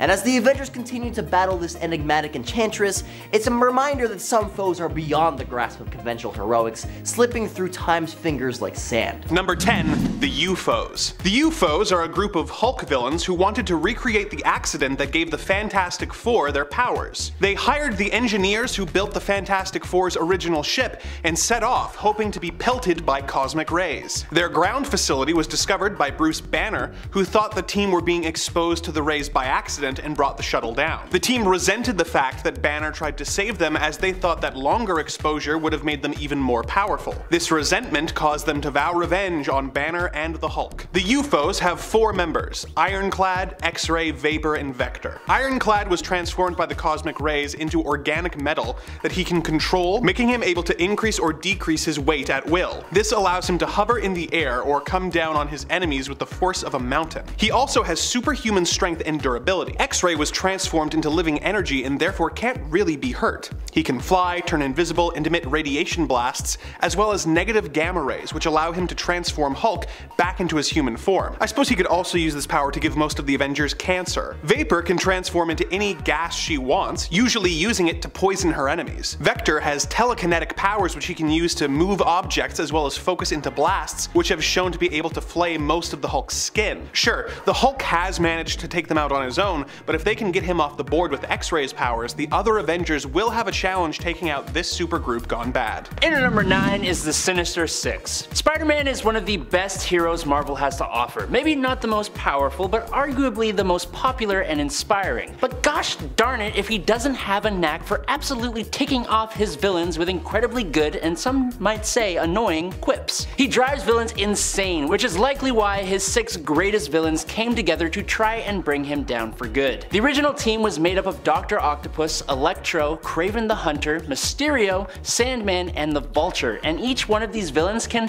arguably give the Avengers a hell of a time on their own, but together they are a force to be reckoned with. There have been multiple different versions of this team with other villains swapping out, and sometimes they've even had more than just 6 villains on the team. Dr. Octopus, Electro, and the Vulture are usually there, but some other strong villains who have shown up on this team include Green Goblin and Hobgoblin, Lizard, Rhino, Scorpion, Shocker, Venom, and Swarm. Now, I'm keeping them all the way up here because honestly, they get beaten way too often by Spider-Man alone, and they have a huge weakness in the form of being incredibly bad at cooperating with one another. Although, when the Sinister 12 came for Spider-Man, he needed the help of Black Cat, Captain America, Iron Man, Daredevil, Yellow Jacket, and the Fantastic Four for them to hold their own, which is a hell of a feat for the villains. I'll give them that. Number 8. Alpha Strike. Due to my compulsive need to slowly turn this into an Alpha Flight channel, I present to you Alpha Strike. Alpha Strike is a team led by the Master of Evil, who with a group of villains and a few mind-controlled heroes managed to take over Canada and nearly destroy Alpha Flight in the process. Members of this team include a brainwashed Vindicator who has a battle suit that allows her to lift heavy objects, fly, teleport herself westward at the speed of the Earth's rotation, and fire energy beams that can incinerate a person with ease. Other members include Purple Woman, who like her father the Purple Man can compel people to do whatever she tells them, Citadel, who has a healing factor and adamantium armor grafted onto his body, as well as super strength so powerful he was able to send Colossus flying, the Wendigo, who routinely gives the Hulk a run for his money, and Ranark, who is a powerful user of dark magic, who was once a shaman who tried to claim enough power to become a god. And to anyone who doesn't think the Master would be a threat to the Avengers, I remind you that he already was, as it was he, disguised as Canada's ambassador to the Alpha Flight space program, who manipulated the Inhuman Profiler's evidence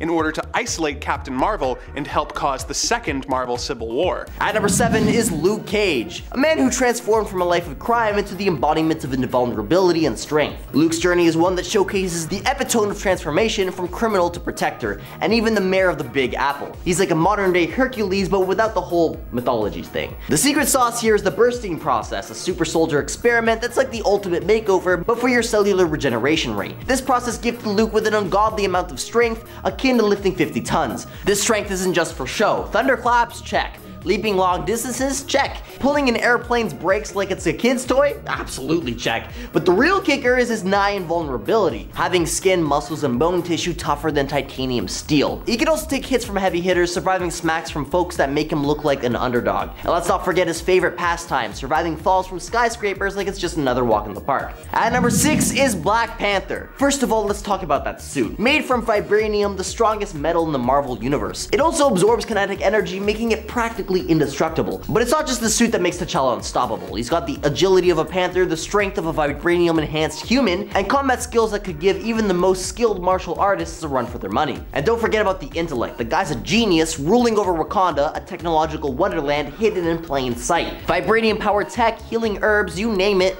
Black Panther's got it all. But it's more than just the gadgets, intellect, and cool moves. T'Challa's got heart, a dedication to his people, and a commitment to justice. He's not just a superhero, he's a king, a symbol, and a reminder that anyone can be a hero no matter the circumstance. At number 5 is Iron Man. Now when it comes to the Avengers, we're talking about a roster filled with some seriously impressive individuals, but among them, there's one iconic figure who stands out: Tony Stark, aka Iron Man. So what makes Iron Man so special? Well, for starters, it's that suit of his. The Mark 20 million, or whatever snazzy number he's up to by now, is a true marvel of engineering. We're talking about a suit that's equipped with all sorts of advanced tech, from repulsor beams that can blast through just about anything, to an array of specialized gadgets that could give James Bond a run for his money. And let's not forget about his nanotech, allowing the suit to form around him at a moment's notice. But it's not just about the suit, it's also about the man inside it, Tony Stark, a brilliant inventor, billionaire, and philanthropist. Now what sets Tony apart isn't just his genius intellect or his snarky one-liners, it's his indomitable spirit. The guy's faced some serious challenges both in and out of the suit, from dealing with his own personal demons to going toe-to-toe with cosmic threats. He's shown time and time again that he's not one to back down. At number 4 is Thor. When the talk shifts to Avengers level threats, one question naturally arises: can Thor single-handedly vanquish any challenge that befalls Earth? Well, let's find out. Marvel's tapestry of storylines weaves together captivating narratives, and sometimes even Thor needs a breather from Midgard's constant mayhem. Take the Civil War saga for instance. While the epic clash between heroes raged on Earth, Thor was knee-deep in his own Asgardian apocalypse, Ragnarok, making his conspicuous absence a necessity to let the drama unfold. Thor's lineage also reads like a divine who's who, with Odin and Gaia as his progenitors. And let's not forget the boost his dear mother Gaia gave him, elevating his Asgardian powers into uncharted territories. We're talking about the god of strength and thunder here, being capable of locking horns or hammers with cosmic juggernauts. The roster of opponents who felt the force of Mjolnir's might is as extensive as it is impressive. Midgard Serpent, the Hulk, the Silver Surfer, Gladiator, and even the legendary Hercules have all danced the battle and waltzed with Thor. His endurance seems bottomless, a wellspring of stamina that keeps him going even when the odds stay high and nigh. But even stripped of Mjolnir, when he's just Thor, Odin's son, the guy's like a one-man storm. Recent chapters in his comic chronicle have seen him ascend further: Rune King Thor, All-Father Thor, and even donning the mantle of Cosmic Herald for Galactus. It's almost as if Thor keeps snacking power-ups from the cosmic clearance rack. At number 3 is Captain America. Let's talk about a hero who isn't necessarily firing energy beams from their fingertips or manipulating reality itself. It's none other than Captain America. But before we start sizing up his biceps against the lights of cosmic gods and reality-bending mutants, hear me out. Sure, when you think of the Avengers, you might picture Thor summoning thunderstorms or Iron Man donning his high-tech suits, but let's not underestimate the man who wields the vibranium shield with finesse and determination. Captain America, aka Steve Rogers, isn't on top of the power charts, but it's not about the flashy superpowers that make him shine. It's about his unyielding willpower. You see, Steve is the kind of guy who doesn't know the meaning of backing down. He's like the poster child for unwavering resolve, the guy who will take on cosmic threats armed with nothing more than his conviction. See, it's not about the size of the hammer, but the strength behind the swing. And Steve's swing is fueled by his deep belief in what he fights for. At number 2 is Spider-Man. Just like Captain America, Spider-Man wields a power that transcends comic book pages. It's like the literal god tier of popularity. I mean, seriously, Spider-Man is practically the poster child of Marvel Comics. Now sure, he's been knocked down a few times, but the likelihood of him being permanently knocked down and out, about as low as finding someone who doesn't enjoy pizza. At number 1 is the Hulk. It's almost a requirement that the Hulk makes an appearance on this list. The gamma-powered green Goliath has been a force to be reckoned with ever since his debut. Known for his strength, not just your average weightlifting prowess, this guy's strength is set in stone, tied to his anger, which is a bit concerning when you think about it. Hulk's power grows alongside his fury, and it's like he's got an anger management issue with cosmic consequences. He's gone from smashing puny humans to planets, galaxies, and even giving the multiverse a good old shake with his punches. You've seen countless films about the superhero team. Maybe you've even read an entire Avengers run or volume in regards to the comics. But how well do you really know them? I bet we can still surprise you. Welcome back, Nerd Squad. It's me, Amanda. And I'm Adam Andrews, and today we're counting down the top 10 unbelievable facts about the Avengers that you didn't know, or maybe you did. Let us know facts that surprised you in the comments. Yeah! Number 10, Nick Fury's casting in the films. One of the most interesting facts for me when it comes to the Avengers in regards to the films is the fact that Samuel L. Jackson was actually cast as part of a deal he made with Marvel in regards to them using his likeness in their Ultimate line without actually first asking him. That's right, they borrowed Jackson's likeness for their Ultimate version of Nick Fury of Earth 1610. This version of Fury actually became so popular that he was later incorporated into the main comic book line, with Earth 616 getting Nick Fury Jr., who looks quite similar to the Ultimate version of the character. When Samuel L. Jackson found out about Marvel using his likeness for Nick Fury, he got in contact and basically made a deal with them that he would get to portray the character on the big screen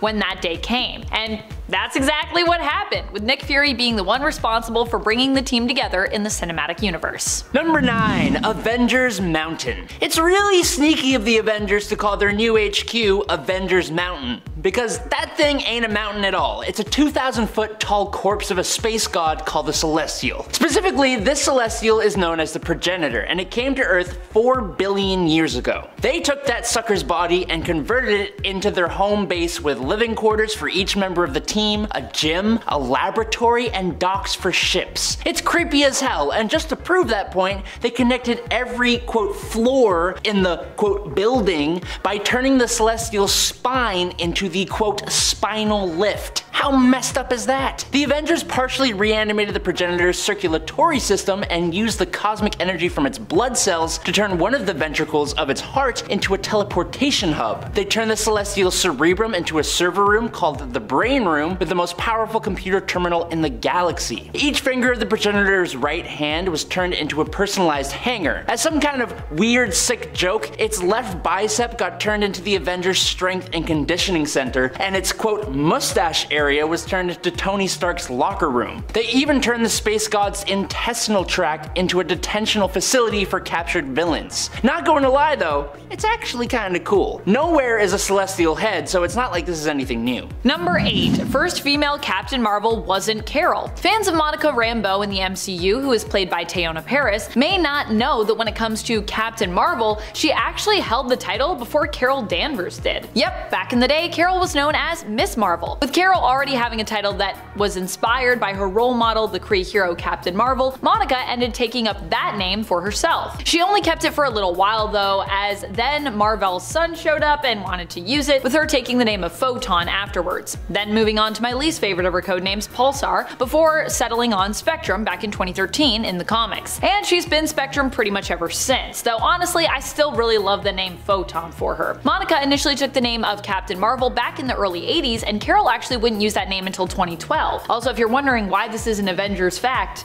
in case you didn't already know, Monica Rambeau actually is part of the Avengers in the comics. Number 7. Daredevil delay. If not for a delay in sending Daredevil #1 to the printer, the Avengers might never have existed. According to Marvel's Senior Vice President of Publishing, Tom Brevoort, when the publisher realized that the first issue of Daredevil wasn't going to be ready in time for its scheduled print run, a mild panic set in, and Stan Lee proposed the idea of bringing a bunch of existing Marvel characters together to form a team similar to something like DC's Justice League of America. Since the characters are all established already, putting them into a team would get rid of the need to create complicated origin stories for the individual members, and the team could just jump right into whatever conflict the creators could come up with on short notice, which happened to be facing the trickster god Loki. The pair brainstormed for a while and came up with the Avengers, and then hastily put together the first issue and sent it off to the printer, and boom, the Avengers were born, with the Wasp coming up with their name. And then...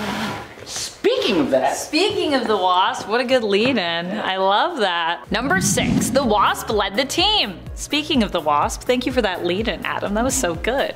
Did you plan that? I did. Oh my gosh, so good. Although Janet Van Dyne hasn't been on the front lines lately when it comes to the Avengers team, did you know that she was not only one of the founding members of that team, but even their leader for a time? It's true. Honestly, I'd kind of love it if they brought back Jan to lead the team in some capacity. I feel like she just hasn't been doing that much of late, outside, sharing a mini-series with her adopted stepdaughter, who's also now the Wasp as well, Nadia. I heard that series was actually really great, by the way. I still need to read it. However, I feel like we could definitely use a return to the time when Janet was more well known and more prominent in the comics. Janet led the team for just over 60 issues, from issue 217 to issue 278 throughout the 1980s. Following her time as a leader, she left to join the West Coast Avengers for a while, becoming a permanent member of that team for a time. Also, what is it with the 1980s right now and Marvel Comics? I feel like I'm kind of obsessed with that era. I feel like I always go through phases where I focus on specific eras. Yeah. Number 5. Blueberry? The MCU's Iron Man is known for his confidence, heroic tendencies, inventions, jokes, and just being the guy who started it all, really. But another defining characteristic of Robert Downey Jr.'s Tony Stark portrayal is how much he eats. Like, he is pretty much always eating. Some of Iron Man's most memorable moments in the MCU involve him eating food, but that wasn't planned. It ain't in the script. Tony's eating habits developed during the movies as a result of Robert Downey Jr. being hungry. Robert often brings his own food to set and hides it all so that he can eat during different scenes. This is kind of done out of necessity, as the demands of being a leading man often mean a grueling work schedule without major breaks. So instead of skipping meals or not eating all day, Downey often just eats during his scenes, which meant having Iron Man always eating in the MCU. That's why in the first Avengers movie, everyone remembers him walking around antagonizing Cap and making nice with Banner while wielding a shiny bag of blueberries, offering them to those who agree with him and denying them from those who opposed him with pretty great effectiveness. Number 4. The most fantastic members. If you've ever wondered how separate the Avengers and the Fantastic Four are kept in the comics, the answer is, well, fairly separate, usually. While the FF are good friends with many of the Avengers team members and vice versa, they usually stick to fighting their own villains in their own comics. However, there was a time around issue 307 where the Fantastic Four in the late 80s, to the 80s, here we go, when Sue and Reed decided to leave the team for a period. And they would be absent for almost 20 issues on that team. Now, where did they go? Well, for a few issues, they were actually members of the Avengers. However, their time on the Avengers team was even more short-lived than their absence from the Fantastic Four comic. They were members from issue number 300 of the Avengers to issue number 303, which is when they left that team. They would return temporarily along with other heroes who had been members in issue number 305, but that was pretty much it at the time for their Avengers run. Number 3. First name Agent. Agent Phil Coulson, member of S.H.I.E.L.D., is one of a couple of characters that is pretty unique in comicdom, and that's because he was introduced for the first time in a movie only to end up as a recurring character in the comics afterwards. Specifically, the very first Iron Man movie, the birth of the MCU. The only other character in the last 20 years that has made this big of an impression on the comic community is Harley Quinn, originally introduced in Batman the Animated Series. Since his appearance in the 2008 film, Agent Coulson has appeared in the Iron Man 2 webcomic titled Phil Coulson, Agent of S.H.I.E.L.D., along with a new comic titled Battle Scars in 2011, and he's gone on to appear more and more. Although he seemed to pass away in Avengers at the hands of Loki, he had actually only passed for about 8 seconds before being revived, and he went on to actually do quite a bit, particularly in Agents of S.H.I.E.L.D. In the 616 comic continuity though, he has had parts to play in Civil War II and Secret Empire alongside Deadpool, and then what's really crazy is that he went on to the point of no longer wanting an Avengers team, and he even sold his soul to Mephisto and warped reality to do it. But then Blade formed another group of Avengers and Coulson got trapped inside a pandemonium cube. Never expected that from Phil. Gonna be honest. Number 2. They're eternal. At the time that the Fantastic Four were briefly members of the Avengers, there were also some other folks you might recognize joining up with the team. You may or may not recognize them actually, as they aren't known for being the most popular group around, but I gotta be real with you, their latest series by Kieran Gillen was one of the best things happening in comics that I've read in the last few years. And if you've seen a certain movie that also released pretty recently within the last few years, you might know who I'm talking about here. Goodness, that comic book series, by the way, was so good, you should read it. We're talking about the Eternals. Not all of the Eternals have been members of the team, and they definitely aren't as iconic of members as the mainstays like Captain America and Iron Man, but I do enjoy the relationship the Eternals have with the Avengers, with some of them being former members. It strengthens their ally bonds, but it's also cool to think about just how much power Eternals like Cersei and Gilgamesh brought to their team during their time on it. Oh, and Star Fox, aka Eros, Thanos' brother, who is technically the first Eternal to join the Avengers, although not the first Eternal from Earth to join, rather the first Eternal from the planet Titan to join, because that's where he's from. There's Eternals everywhere. Number 1. Avengers 1 million BC. Over 1 million years ago, the early human mutant known as Firehair became the avatar of the Phoenix Force and nearly destroyed the planet. Realizing that that's pretty bad and that she wasn't the only one capable of doing that, she began assembling a team of supernatural and mystical beings to protect humanity and Earth. The eventual team was made up of the Asgardian god Odin Borsun, the demigod sorcerer Agamotto, the Black Panther of the the Panther Tribe, the woolly mammoth riding Ghost Rider, which is so awesome, Iron Fist Fan Fei, and a super smart caveman who wielded the Star Brand, which made him look surprisingly like the Hulk. After fighting some corrupted Celestials as well as time-traveling villains from the present like Thanos, multiple Dr. Dooms, and Mephisto, the team eventually disbanded, and it was all because Odin really does not respect women. That's pretty much how it goes. After the passing of the team's Black Panther, Odin attempted to make advances on Phoenix only to be totally rejected for his lack of respect. After she went to visit the Panther Tribe, her and the rest of the Avengers were summoned to Asgard. When they showed up, Odin had called them for an unannounced surprise wedding between him and Phoenix that was taking place right that second. Understandably disgusted, Phoenix left Asgard and Earth, intending never to return. The whole thing fractured the team, and they only reunited one time to witness the birth of Thor. Kicking off the list at number 10, Sandman. William Baker entered the world of comics in 1963 with Amazing Spider-Man issue 4. He was seen as one of the main villains in Spider-Man 3, and yes, he was at one point an Avenger. Who knew? So when Flint Marko held the mantle of Sandman, he bumped into the Thing, and they had a little heart-to-heart, a little chat about life and how to use your abilities perhaps for, for good. So he started to help Spider-Man a bit here and there, and then in Avengers issue 329, Captain America announced a new Avengers team, and on that roster was the Sandman. He was one of the 7 reserve members. He of course didn't last because, well, he was a reserve member for one, and coming from the villain side already, I'm sure he had one foot out the door anyways. Shame.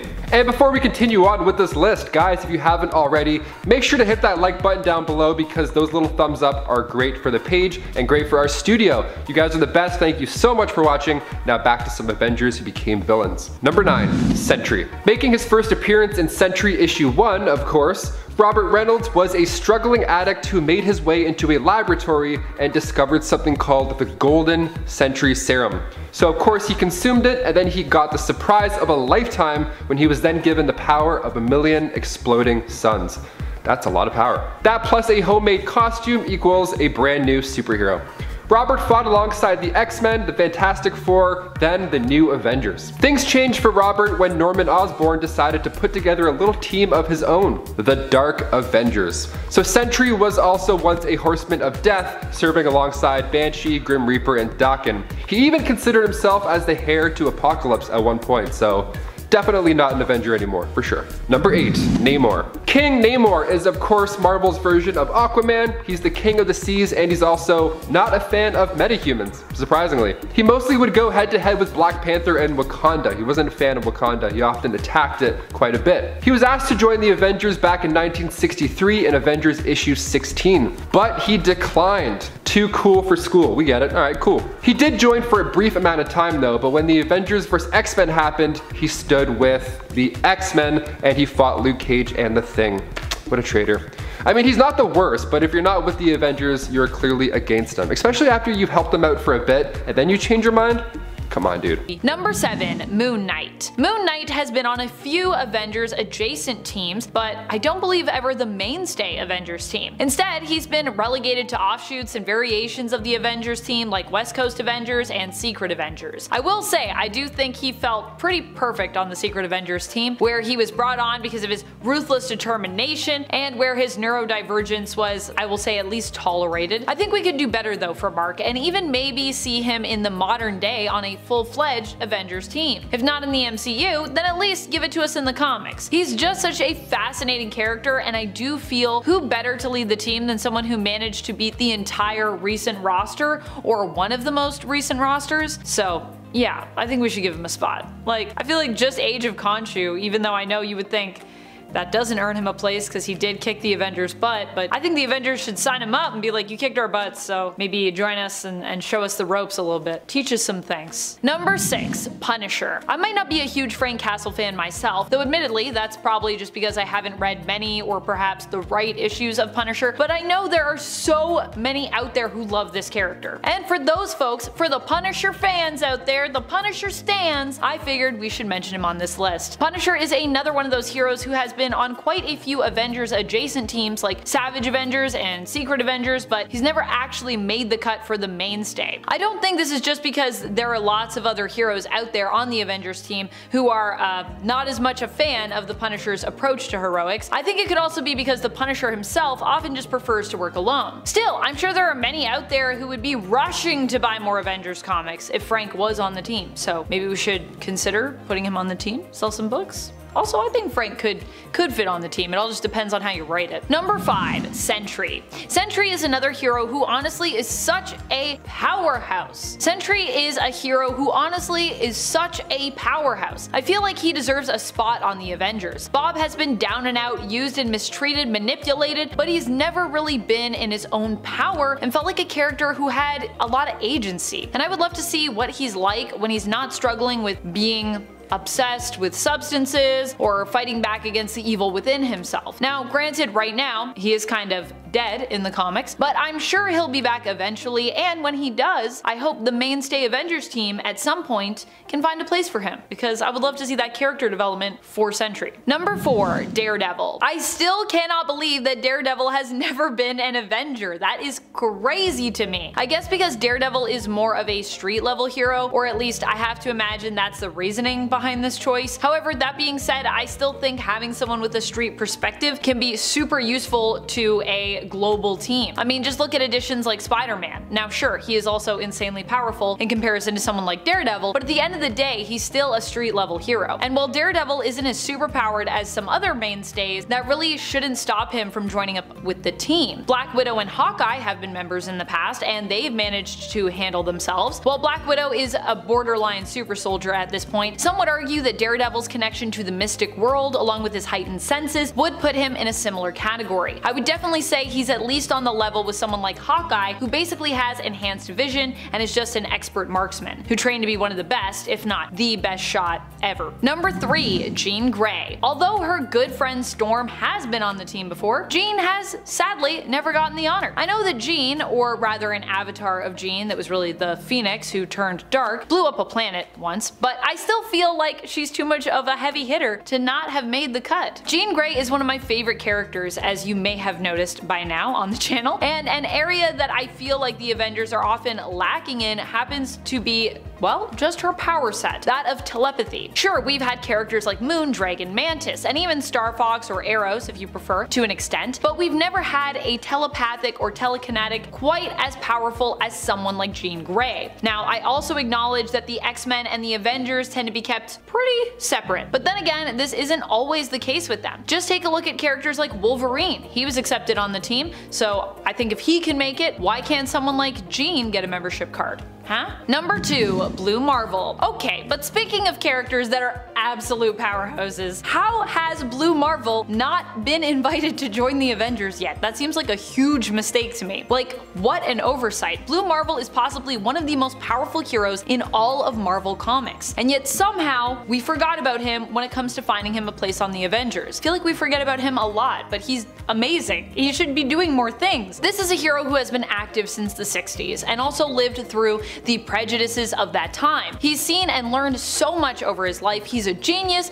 and he's a heavy hitter. What more do you need, Avengers? Get this man a spot on the team already. Number 1, Doctor Strange. Okay, but seriously, how has this never happened? I find that when it comes to the supernatural and mystical side of Marvel, a lot of these characters, for some reason, seem to kind of like keep to themselves. Like, the mystical area of Marvel is its own thing. And granted, I know Doctor Strange has a lot going on, but I do think he would be a major asset as a member of the Avengers team. One of the few powerful magic users we've had on the Avengers mainstay team is Scarlet Witch. And you know me, I love Wanda, I'm a big fan. However, Wanda has never been quite as magically stable, I would say, as someone like Stephen Strange. So I do feel like even having him on the team with Wanda when she was on it would be really interesting. And it would be really interesting to see their dynamic together. They both have such a different approach. I know that Strange was on the Avengers of the Supernatural team, but I seriously would love to see him bring more of the supernatural side of Marvel to the forefront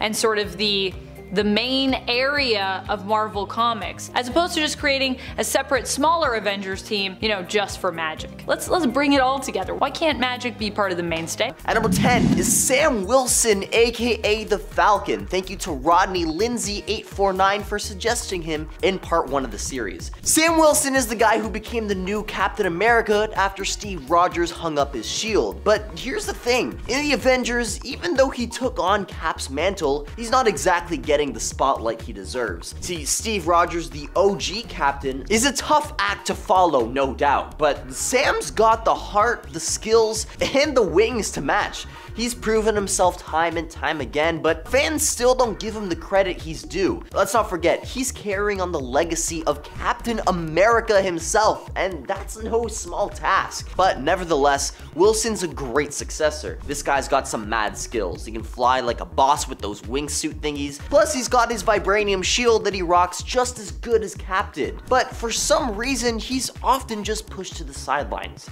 At number 9 is White Tiger. Thank you to Victor Sage _. You might not have heard much about her, and that's honestly a real shame. White Tiger, aka Ava Ayala, made her appearance in the Ultimate Spider-Man and some Lego Marvel games. She's got a pretty cool backstory too, being the sister of Hector Ayala, the original White Tiger. But here's the thing, she's been kind of left in the shadows. With her agility, strength, and that insanely underrated mystical amulet she's got the potential to be a real force on the Avengers team. There's also that whole fling with Peter Parker that fans seem to be really into. So it's high time we get to see more of White Tiger in action. She's got what it takes to be one of the strongest Avengers, and it's about time she got the recognition she deserves. At number 8, we got Hercules. The Avengers have housed a plethora of gods, you guys. But you see, when people think about godly Avengers, usually it's Thor that hogs the spotlight. But hold on a second, because Hercules deserves some serious recognition too. He's got the strength, the charisma, and an impressive set of abs, yet he often plays second fiddle to the god of thunder. Imagine being a god yourself and still living under someone else's shadow. Not cool, right? Like, even when you go into Herc's fandom wiki, his featured quote is literally a self-comparison to Thor about how whatever Thor can do, Hercules can do even mightier. It seems like no matter what, if Hercules is a part of the conversation, Thor has to be too. Or Maestro, I guess, but you get my point, right? Hercules deserves better. He's taken on cosmic threats, lifted entire mountains, and shown that he's more than just a pretty face. Let's give Herc some time to shine, Marvel. After all, the Avengers could use a bit more divine power in their ranks. At number 7 is Loki. Wait, what? Now, you might be thinking, why are you even considering Loki the literal antagonist of the first Avengers movie in a discussion about the Avengers? Well, it's because Loki is one of those characters who doesn't neatly fit into the good or bad box. He's kind of like that friend who's mostly a pain, but sometimes has moments of real kindness. When it comes to the Avengers, we often focus on the big names, but Loki's different. He's a trickster, a troublemaker, and he's caused his fair share of chaos, but deep down, there's a part of him that wants to do the right thing, and frankly, that's what makes his character so fascinating. So is Loki good or bad? Well, it's not that simple. See, people aren't just good or bad, they're a mix of both, and Loki here is no exception. He's made mistakes, but he's also shown that he can change and do the right thing when it counts. And so in the end, whether you think Loki deserves better or not, there's one thing for sure. He's a character who keeps us guessing, and that's what makes him one of the most intriguing Avengers of them all. And number 6 is Quicksilver, recommended by Nelson SC 9670 and Rodney Lindsay 849. Again, Quicksilver bit the bullet way too early in the MCU. I mean, don't get me wrong, Wanda's cool and all with her reality bending powers, but her brother Pietro, aka Quicksilver, well, he definitely got the short end of the stick. See, he's got super speed, which is super awesome, but here's the deal. Quicksilver didn't get nearly enough screen time or development in the movies. I mean, sure, he had his moments, but they were just glimpses of what he could do. With a power like super speed, there's so much potential for epic action sequences. I mean, we've all seen the X-Men scenes. He could have been a real game changer in the MCU battles. Plus, he's also got that snarky attitude that could have added some humor to the team. So let's give Quicksilver the love he deserves, and maybe, just maybe, if fans cry loud enough, maybe we'll get another shot in the MCU. At number 5 is Jessica Jones. Jessica Jones is an Avenger who's been on the sidelines for way too long. You might have recognized her from her Netflix series, but in the comics, she's a powerhouse. Super strength, durability, and some mean investigative skills. Yet she's often overshadowed by big names like Iron Man and Thor. Now, while she's not out there space battling aliens, her street level heroics are just as vital. Imagine if she had just a little more screen time and a chance to shine alongside the heavier hitters. Jessica Jones deserves way more recognition and a bigger role in the MCU. At number 4 is War Machine. Now, many people just think of War Machine as sort of an Iron Man light, but he deserves way more credit than that. I mean, come on, his name is literally War Machine. The guy's suit of armor is loaded with firepower. Sure, he doesn't have the same level of tech or even charisma as Tony Stark, but he's a vital member of the team. Think about it, War Machine is a military asset that brings a different set of skills to the table. He's got the experience, the discipline, and the tactical know-how. Plus, the suit of his can go toe-to-toe with some serious threats. So let's not forget about War Machine when we talk about the Avengers, because he's definitely one of the strongest and deserves a lot more recognition. And number 3 is Jack of Hearts, recommended by Robert Pike 5670. Now, the Jack of Hearts isn't your typical Avenger. See, he's got this super crazy cosmic power, like he can manipulate energy and stuff. Sort of like he's a walking nuclear reactor. But here's the thing, he's always kind of been underrated despite his insanely powerful superpowers. He's been in and out of the Avengers, never really getting the spotlight he deserves. I mean, okay, just imagine having that kind of power and not being in the spotlight.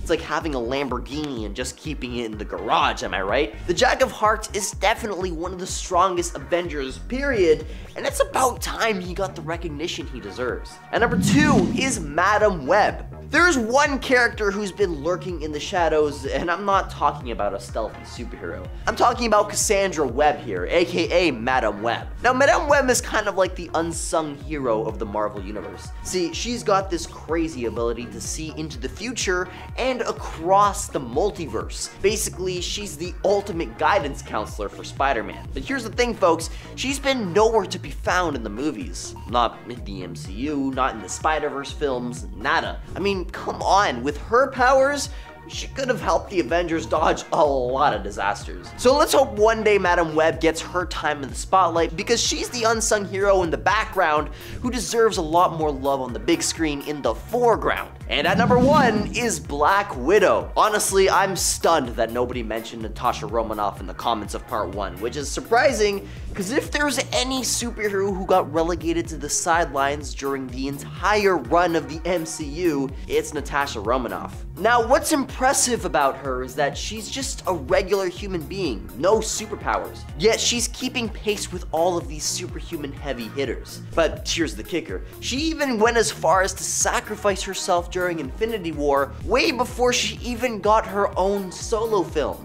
Like, talk about a major oof. I mean, sure, eventually we got that prequel, but I mean, it would have been nice to see her come back at the end of Endgame. She deserved a lot more screen time, don't you think? You see, the strongest superheroes aren't just the ones with the flashiest powers, and Black Widow, being a human who just basically went to the gym her entire life, definitely proved that. Number 10, Eli Bradley. Elijah Bradley, also known as Patriot of the Young Avengers, comes from a family with ties all the way back to a dark, hidden truth about Captain America. Back when Captain America successfully became a super soldier, the serum was lost with the passing of Professor Erskine, so to try and recreate the results, Colonel Walker Price and Dr. Wilfred Nagel took 300 African American soldiers from Mississippi to experiment upon. Only a handful of these men survived the awful experimentation, and only one of them survived the covert missions and assignments. His name was Isaiah Bradley, or as he was called then, the Black Captain America. This was Eli's grandfather.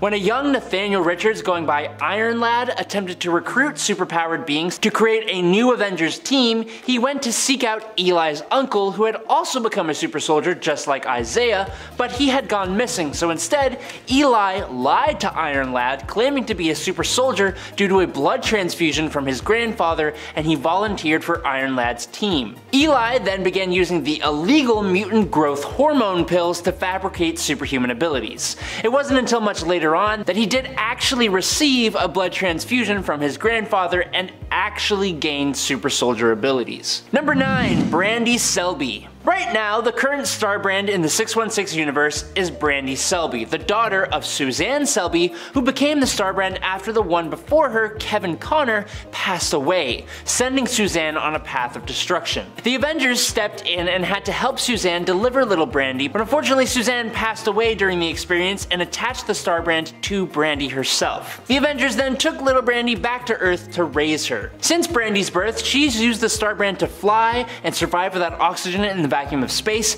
and she can use extremely powerful energy blasts that can take down multiple people at once. The only problem is that as Brandy uses her powers, she also ages herself up, becoming a young adult after unleashing a blast against the multiversal masters of evil alongside Captains America and Marvel. This really worried the Avengers, but they let her join up anyways, and she helped in the fight against Mephisto and the Council of Red. By the climax of that fight, she had become an old woman, and after sitting out for a lot of the fighting, she eventually sacrificed herself to undo all the damage done by the multiversal masters of evil. Number 8. Cassie Lang. As a young child, Cassie Lang suffered from a congenital heart defect. To save her life, her father, Scott Lang, stole Henry Pym's Ant-Man equipment and Pym particles, which he used to rescue Dr. Sondheim, the only doctor capable of curing Casey's condition. Now, sometime later, after the divorce of her parents, Casey's father joined the Avengers, and Casey spent a bunch of her time living in Avengers Mansion. Unbeknownst to anyone else though,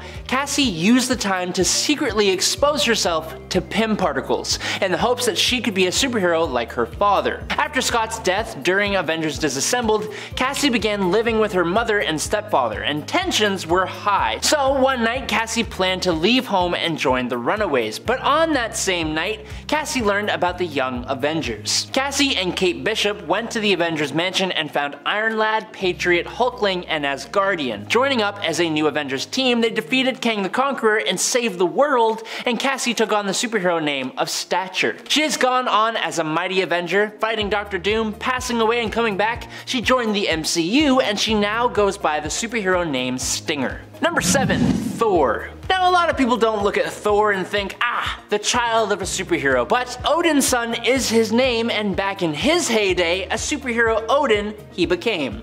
That made sense, right? I don't know. Back millions of years ago, Odin Borson was one of the first members of a prehistoric team of Avengers who protected the Earth from all kinds of threats, from celestials to temporal incursions. So, when his son Thor set off to become a hammer-swinging hero, he was really just taking after his own poppy and following in Odin's massive footsteps. Becoming a founding member of the modern-day Avengers was really just a part of that when you think about it, but I think we can all agree that Thor's avenging feats are much more recognized than those of his dear old dad, who has become much more well known for ruling Asgard, having constant wars and battles with the other realms, and just being a big old grumpy grump. Number 6. Hulkling. With a name like Hulkling and the fact that he's green, you may think that Theodore Teddy Altman has some kind of Hulk-related powers, but you would be dead wrong. Funnily enough, Hulkling is actually the direct son of none other than the first ever Captain Marvel, Marvel of the Kree. Okay, but why is he green and can shapeshift? Well, that's because back during the Kree-Skrull War,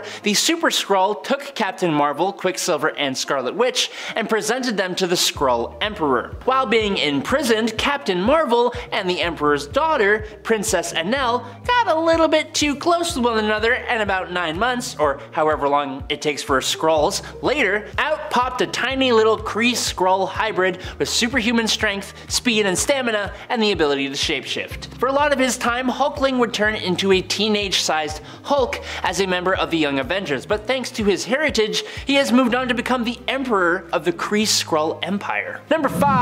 Scar. From Hulkling to the actual son of the Hulk. When the Incredible Hulk was banished from Earth by the Illuminati, he crash-landed on the planet Sakaar, which is where the Hulk met his second wife, Kaera. Unbeknownst to the Hulk though, when Sakaar was destroyed, Kaera actually gave birth to Hulk's first children, Scar and Hero Kala. Scar became an incredibly powerful warrior on the ruined Sakaar with a vendetta against his father. Luckily though, that vendetta was resolved. Scar is just a straight up badass. Thanks to his parentage, he heals fast, is resistant to cold and electricity, among other things, is practically immortal, can absorb radiation and control it, can breathe underwater, and even turn himself into stone, among many other things. After somewhat resolving things with his dad, Scar and Hulk trained with each other, fighting supervillains on Earth, and also aiding and eventually joining the Avengers. And Scar even acted as a double agent for Steve Rogers on the Dark Avengers team. Number 4. Wiccan. Wiccan, whose spiritual connection to Scarlet Witch is reminiscent of her two twin sons portrayed in WandaVision, exists in the comics as well.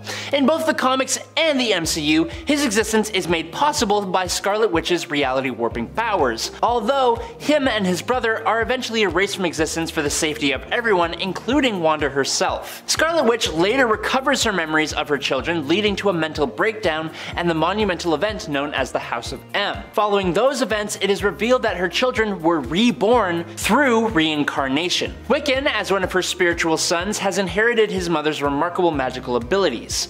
Like Scarlet Witch, Wiccan wields magic to manipulate reality, and in certain timelines, he even ascends to the role of Sorcerer Supreme in the future. He has been a part of the New Avengers, Avengers Idea Mechanics, the Young Avengers, and the Secret Avengers. Number 3. Speed. Speed, also known as Tommy Shepard, joined the ranks of the Young Avengers during a critical mission prompted by the abduction of their teammate Hulkling by Kree sentries. As his moniker suggests, Speed possesses extraordinary speedster abilities that set him apart.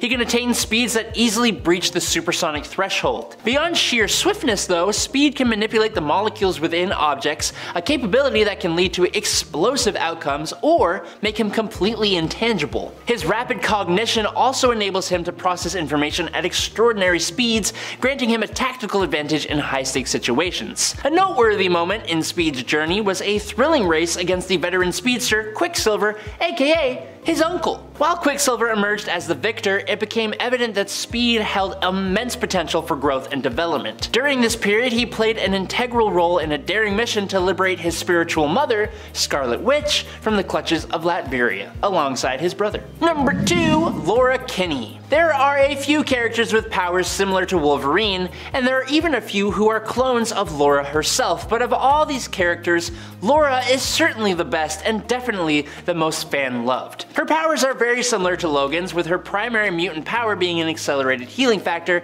and obviously she also has those retractable bone claws, only she has 2 in her forearms and 1 in each foot. Sounds pretty uncomfortable to me, but hey, to each their own. She was obviously a clone and grew up being made to be a weapon, so of course she has an extremely haunted past, but with Logan as a father figure in her life, she grew up under him, and she even did the same for Gabrielle Kinney, another clone who Laura considers her younger sister, and she became an Avenger and an X-Men, so good job. Number 1. Bloodstone. Elsa Bloodstone is the daughter of the once immortal monster hunter Ulysses Bloodstone. Ulysses trained Elsa from birth to inherit the family business, but using the word trained is kind of an understatement.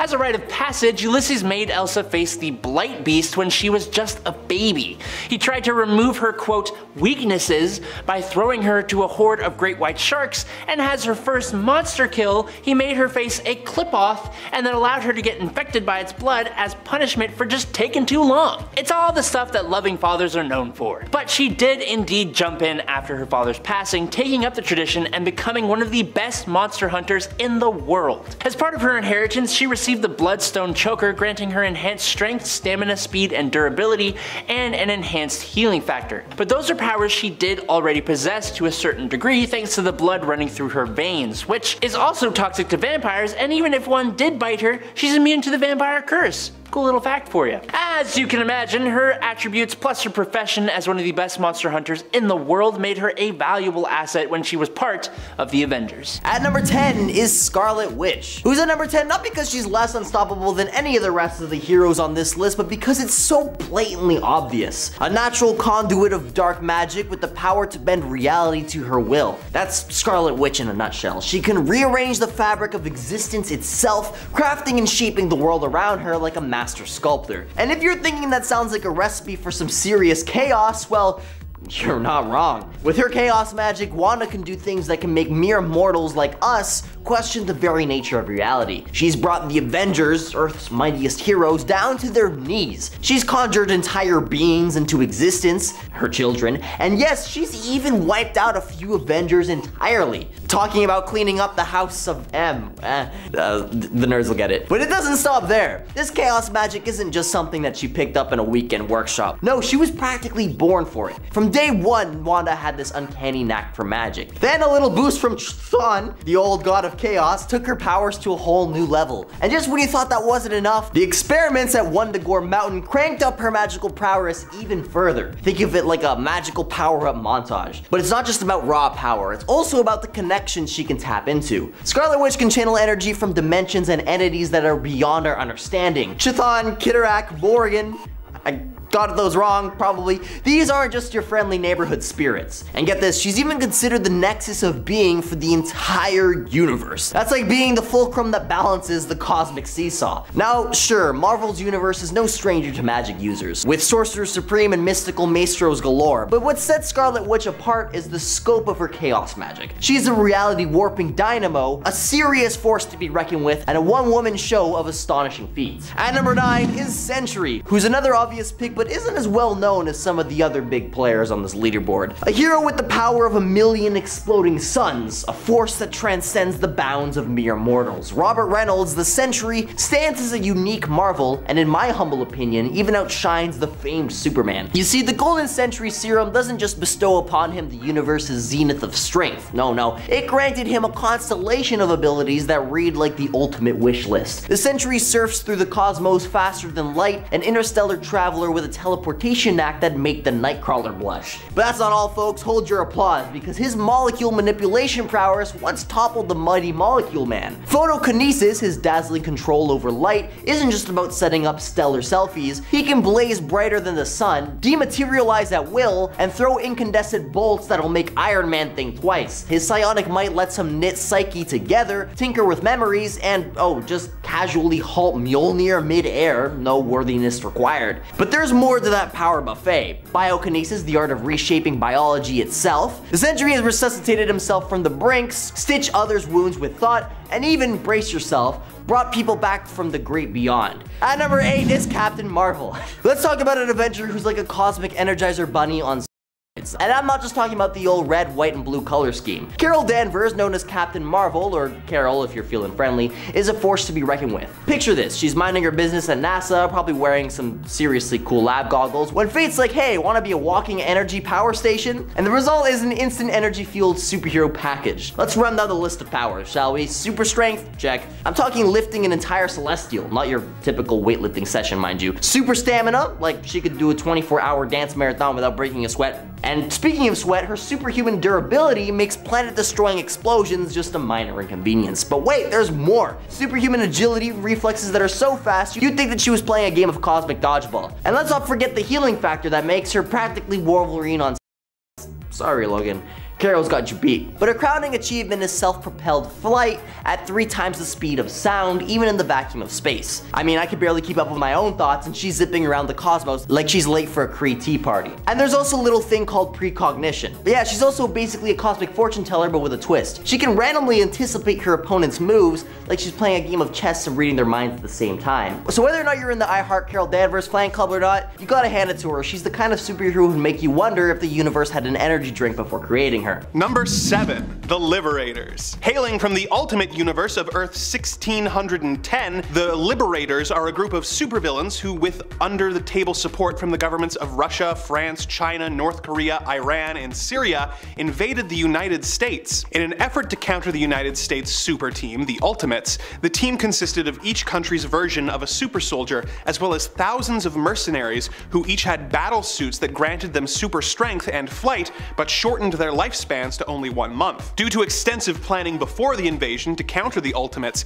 the Liberators were able to successfully invade in just a few days, taking out the Fantastic Four, the Ultimates reserves, as well as Quicksilver, Scarlet Witch, and Spider-Man. The Colonel is an Iranian version of Captain America, having a similar power set. This universe's version of the Abomination is from China, but is otherwise very similar to his 616 counterpart. Crimson Dynamo is a Chinese Iron Man who has a battle suit as well as 50 giant-sized duplicates that he can control. Perrin is the Russian equivalent of Thor, sporting a hammer and a sickle. Hurricane is a North Korean speedster. The ultimate version of Swarm is a mutant woman from Syria who can control millions of bugs at a time. Schizoid Man is the Frenchman who can duplicate himself in a manner similar to Multiple Man. And rounding out the team is the god of mischief himself, Loki, who doesn't have a personal stake in the fight, but thought it could be fun to help start World War III. Between all these superpowered foes and their augmented army, the Avengers of Earth 616 would have a hard time overcoming these Liberators. And at number 6 though is the Crime Syndicate of America. Why talk about the Marvel version of the Evil Justice League when we can just talk about the actual Evil Justice League? I don't believe I ever said we had to talk strictly about Marvel villain teams here.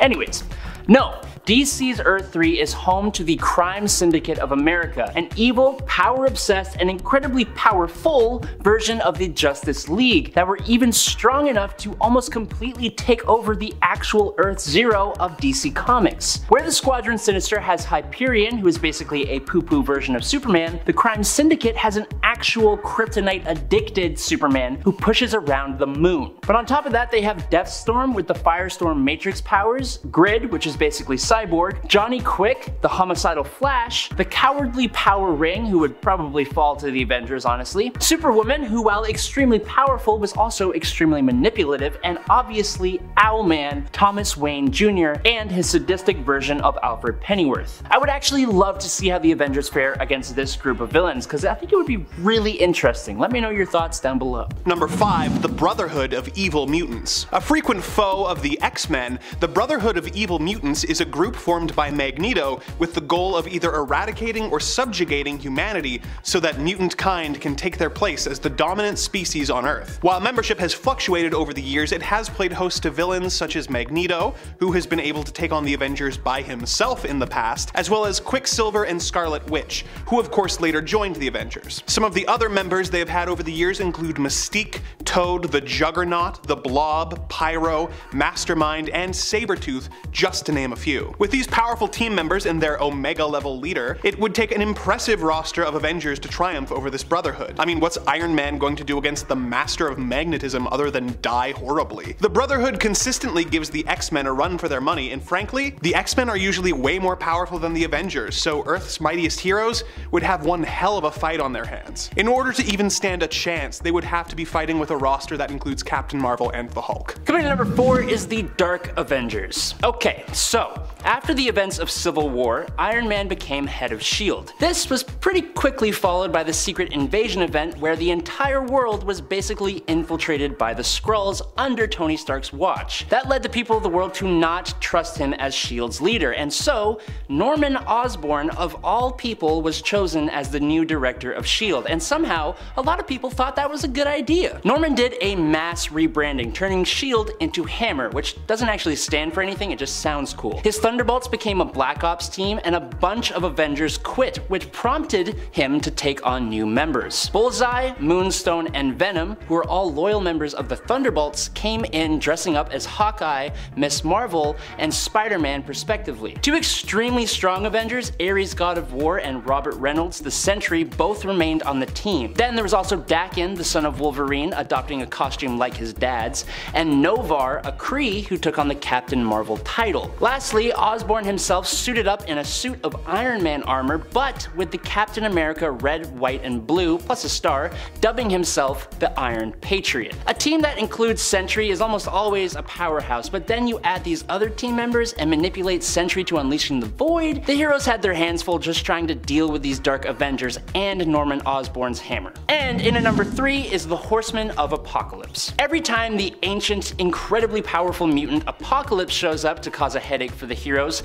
he is almost always accompanied by his horsemen. Extremely powerful mutants, and sometimes non-mutants, chosen by Apocalypse to receive biological, genetic, and celestial enhancements that push their power to a substantially higher level. They can have their powers augmented or receive completely new powers altogether, whatever would help Apocalypse and whatever his current goal is. Some of the most powerful beings have been one of the Horsemen at some point. I'm talking characters like the Sentry, Hulk, Wolverine, Sunfire, Polaris, Psylocke, and Gambit. But even characters that hadn't existed before showed up as his Horsemen, and they were intense. Apocalypse's final Horseman team, for example, were all largely unheard of characters, but there was Decimus Furious, who was a giant Minotaur looking guy from way back in the Roman Empire, Jeb Lee, who can give people cancer and cause their flesh to be eaten away by playing on the drums, which is just odd. Sanjar Javid could transmit a whole spectrum of different deadly diseases via metal, and then there was Ishizumi, who could detach her jaw and send an absolutely massive and terrifying swarm of Yume beetles that could devour or dismember her target and steal their memories. Like what? And I haven't even spoken about the first Horseman, and I'm not going to. Number 2, the Black Order. The goal of the Mad Titan Thanos is to wage war on life itself in an effort to impress the woman he loves, who also happens to be deaf. In order to help him with this goal, he has assembled a team of aliens to serve as his generals, the Black Order. Members include Corvus Glaive, who is not only a tactical genius, but immortal as long as his blade remains intact. Hela, the goddess of death, the Primordial Elder, the Challenger, who can access residual energy from the Big Bang, the telekinetic sorcerer Ebony Maw with persuasive powers, Black Swan, who can shoot optic blasts and has so much strength that she escaped from a prison designed to hold a Herald of Galactus, Black Dwarf, who is pretty much just big and strong, and Proxima Midnight, who is an expert combatant with super strength, endurance, and near invulnerability. They were memorably featured in the Infinity War movie and caused just as much if not more trouble for the heroes in the comics as they do in the film. And in at number 1 is the Cabal in Secret Wars. You know, if you create a group for the sole purpose of destroying planets, you know they have got to be pretty powerful. And the Cabal, created by Namor the Submariner, are absolutely powerful. So during Jonathan Hickman's Avengers and New Avengers, these things called incursions started to happen, orchestrated by the Beyonders. Essentially, 2 multiverses would crash together, destroying them both, and the focal point for that crash was the Earth itself. When the incursions started to threaten the multiverse, Namor had a different view from the rest of the Illuminati, and during the incursion with Earth 4290001, Namor destroyed that Earth to save both universes and save his Earth. Now when the next incursion presented itself right after that, the Illuminati were going to just let it happen instead of destroying an entire alternate Earth. Standing against that, Namor teamed up with Maximus the Mad of the Inhumans, and then together they freed the prisoners of the Illuminati, which included Proxima Midnight, Corvus Glaive, Terrax, the Herald of Galactus from Earth 13054, Black Swan, and the Mad Titan Thanos himself. Basically, this is like the Black Order from the last point, plus some insanely powerful additions. And they are very powerful. This group of villainous powerhouses were sanctioned by the United Nations to destroy the alternate Earths that appeared during incursions. While Namor had planned to use explosions to destroy the other Earths, Thanos, who pretty much took control of the group, led them in what was basically a complete and utter slaughter. After Namor tried to betray the group during another incursion, they instead became trapped on the other Earth and escaped to the ultimate 1610 universe, where they welcomed an evil alternate version of Reed Richards, known as the Maker, onto that team, making them even more powerful. When they survive the end of the multiverse and end up on Battleworld, this group was strong enough to face an army of Thors, but they didn't really stand a chance against God Emperor Doom. But coming in at number 10 is Hydra. To call Hydra a team isn't exactly a full truth. This organization is and has been comprised of not just notable villains like the Red Skull, Baron von Strucker, Gorgon, Contessa Valentina Allegra de Fontaine, Viper, Arnim Zola, Baron Helmut Zemo, Kingpin, Taskmaster, Absorbing Man, Bullseye, Crossbones, and many others, but there are also countless nameless henchmen and agents who all spout Hail Hydra. A notable mention going to Bob from the Deadpool comics. You're a good guy. As one of the commenters on part 1 made note of, Hydra isn't so powerful in the sense that they can absolutely obliterate foes, but they have something a lot of villains seem to lack: patience. The slow burn is their bread and butter, with slowly enacted plans that eventually lead them to almost secure world domination. Characters like Thor could punch as many dudes as he wants, but it's the members of Hydra who we don't even know about that are the real problem. What is actually insane to me is that Hydra has actually been around since pre-human time. It was a group of cold-blooded reptile-like aliens that planted the seeds that would eventually give rise to Hydra, with our earliest records of Hydra dating back to 3rd Dynasty Egypt. And at number 9, the Marauders. I think that a lot of mutant villain teams can give the Avengers a headache. As a commenter said in the last video, there is a reason that villains like Magneto and Apocalypse say that mutants are the superior species. Well, one of the cooler mutant villain groups out there, in my humble opinion, would be the Marauders. Originally, the Marauders were a group of mutant mercenaries working for the villain Mr. Sinister. They were formed by Gambit in order to eradicate the population of physically undesirable mutants known as the Morlocks. To accomplish this task, Gambit called in Sabretooth, Arclight, Harpoon, Malice, Scalp Hunter, Scrambler, Vertigo, Riptide, Blockbuster, and Prism. The team has also been led by Magneto, Grey Crow, and Mystique at different points in time, and has also had villains like Ares, Chimera, Omega Sentinel, Polaris, Sunfire, and other unnamed soldiers. And as you might have guessed from Mr. Sinister's involvement, there have also been clones of these characters on the team as well. This group of mercenaries may not seem like the most powerful, but with such ruthless and unforgiving characters, they could easily do some damage to the Avengers. On a side note, if I hear someone bring up Rune King Thor again as if he was ever on the Avengers team with all that power, I want to lose it. He was around for like 5 minutes and it was to stop Ragnarok and then he just went away. In at number 8 is the Hellfire Club. Similar to Hydra, again, the Hellfire Club are not exactly a team, but kind of. And also like Hydra, they play a much more subtle game in terms of their villainous ways. The Hellfire Club has been around since the 1700s, beginning as a British social elite club that would provide luxuries to its members that were not exactly legal or not exactly morally upstanding. But they had a secondary goal of putting together their financial wealth and political power to influence the world from the background for their own goals. While it has many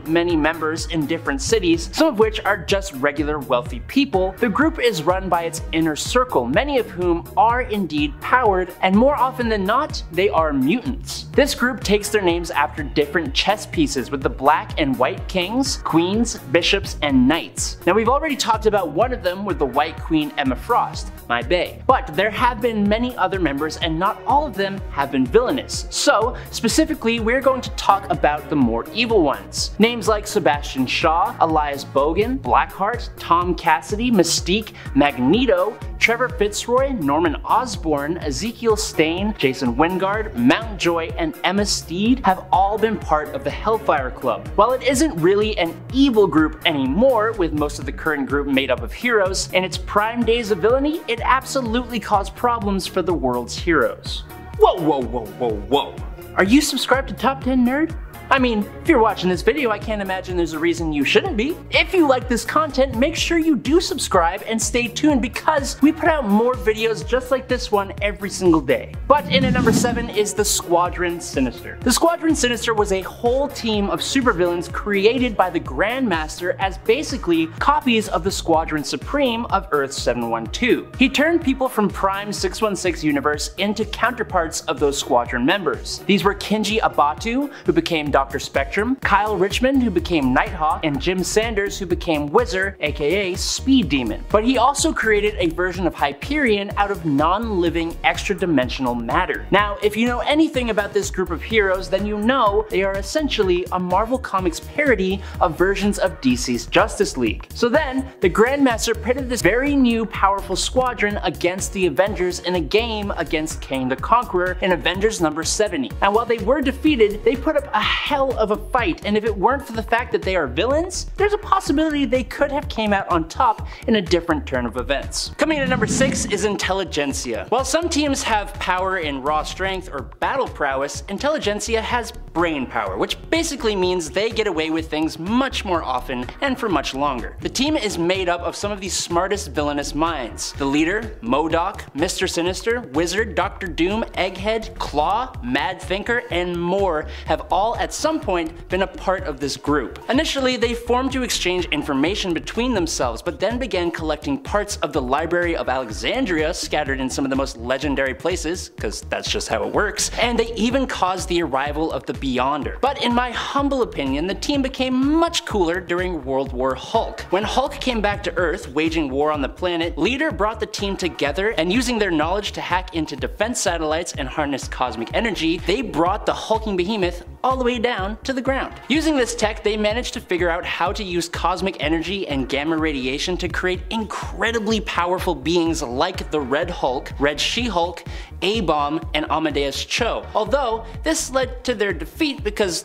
they're still villains. But in World War Hulk, they managed to succeed where the heroes had failed, and that's saying something. Now we have the new intelligentsia, and I'm excited to see them do something truly villainous and very cool. And in at number 5 is the Masters of Evil. The Masters of Evil have actually had about 8 different incarnations over their time in Marvel Comics, and because of that, they've had a large handful of powerful members that have gone up against the Avengers, Thunderbolts, and even the Guardians of the Galaxy. The original group was brought together by Baron Heinrich Zemo after he learned that Captain America had returned to the world. He put together a group of the Avengers' various teammates, different villains. So, on this original team, we had Black Knight, Nathan Garrett, Melter, and Radioactive Man, and they chose to attack with Adhesive X, which was basically super glue, which I know how this sounds, but I promise they got way better. Allow me to list some of the other villains that have been a part of the Masters of Evil. We have Enchantress, Executioner, Ultron 5 as the Crimson Cowl, Dr. Octopus, Atlas, Absorbing Man, Bi-Beast, Bloodstone, Firebrand, Hellstrom, Claw, Moonstone, Satanish, Scorcher, Whiplash, Titania, Wonder Man, the Wrecking Crew, and Yellowjacket. And that's just the big names that stand out to me. Of course, these are all in different combinations with varying levels of effectiveness, but if coordinated properly, they have given the Avengers a tough time in the past, and they very likely could do it again. And in at number 4 is the Army of Evil. Is this cheating? Possibly.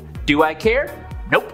Get at me, haters. The Army of Evil was essentially Baron Helmut Zemo taking his reformed Masters of Evil and creating an even bigger team of villains, all for the purpose of helping to expand the power and reach of his arch nemesis, Captain America. What?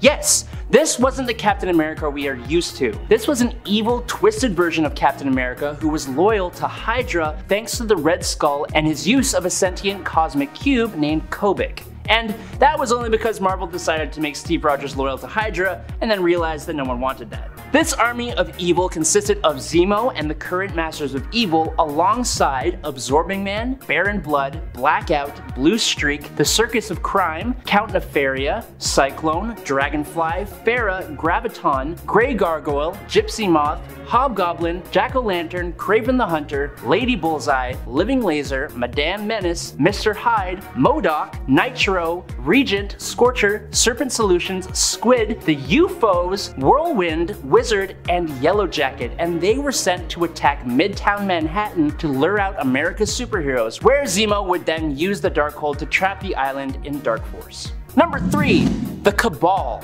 In the last list, we spoke about the group called the Cabal that was formed by Namor the Submariner to combat the multiversal incursions. But for part 2, we're going to talk about the other Cabal. This version of the Cabal was a secret group created alongside the Dark Avengers by Norman Osborn when he became the director of S.H.I.E.L.D., which he renamed to Hammer. This group was basically the villainous version of the Illuminati, and it consisted of some pretty powerful villains. Obviously, we have Norman Osborn himself, who in my opinion is probably the weakest member of the group in terms of raw power, because next to him we had Emma Frost, an Omega-class telepath, the White Queen of the Hellfire Club, and sometimes headmistress of Xavier's School for Gifted Youngsters. We also had Namor the Submariner, who, well, I think he kinda sucks, but he's the king of Atlantis, Loki of Asgard, who was the whole reason the Avengers formed in the first place, the Hood, who was a skilled sorcerer and powerful crime lord, and as the icing on the cake, they had Dr. Doom of Latveria, area, who really doesn't even need much of an introduction. Taskmaster was also part of this group as well for a little bit, so yes, this team was highly capable. Unfortunately for them, their alliance was tenuous at best, as it usually is with villainous teams. And at number 2 is the Legion of Doom. So we talked about the crime syndicate from the DC universe, but what would be even more compelling than that would be to see how a group of actual Prime Earth DC villains would do against the Avengers. And why not pick the Legion of Doom as that group? The Legion of Doom is made up of probably the most prominent of the Justice League's individual villains. I mean, we've got Lex Luthor founding this team and being backed up by Black Manta, Cheetah, Gorilla Grodd, the Joker, and Sinestro. But that's just the original group. Currently, it consists of Amazo, Black Hand, Brainiac, Captain Boomerang, Captain Cold, Golden Glider, Heatwave, Punchline, Scarecrow, Vandal Savage, and Weather Wizard, plus all the original members who I just mentioned. And it at one point even had Black Adam, Mr. Freeze, and Ra's al Ghul. This team would absolutely crush the Avengers, and that's hard for me to even say because I definitely prefer Marvel over DC. There's just no doubt in my mind. Well, except, of course, if Joker does his usual thing and betrays them, or whatever, or they can't get along, or the heroes have to win because that's just how it goes with comic books.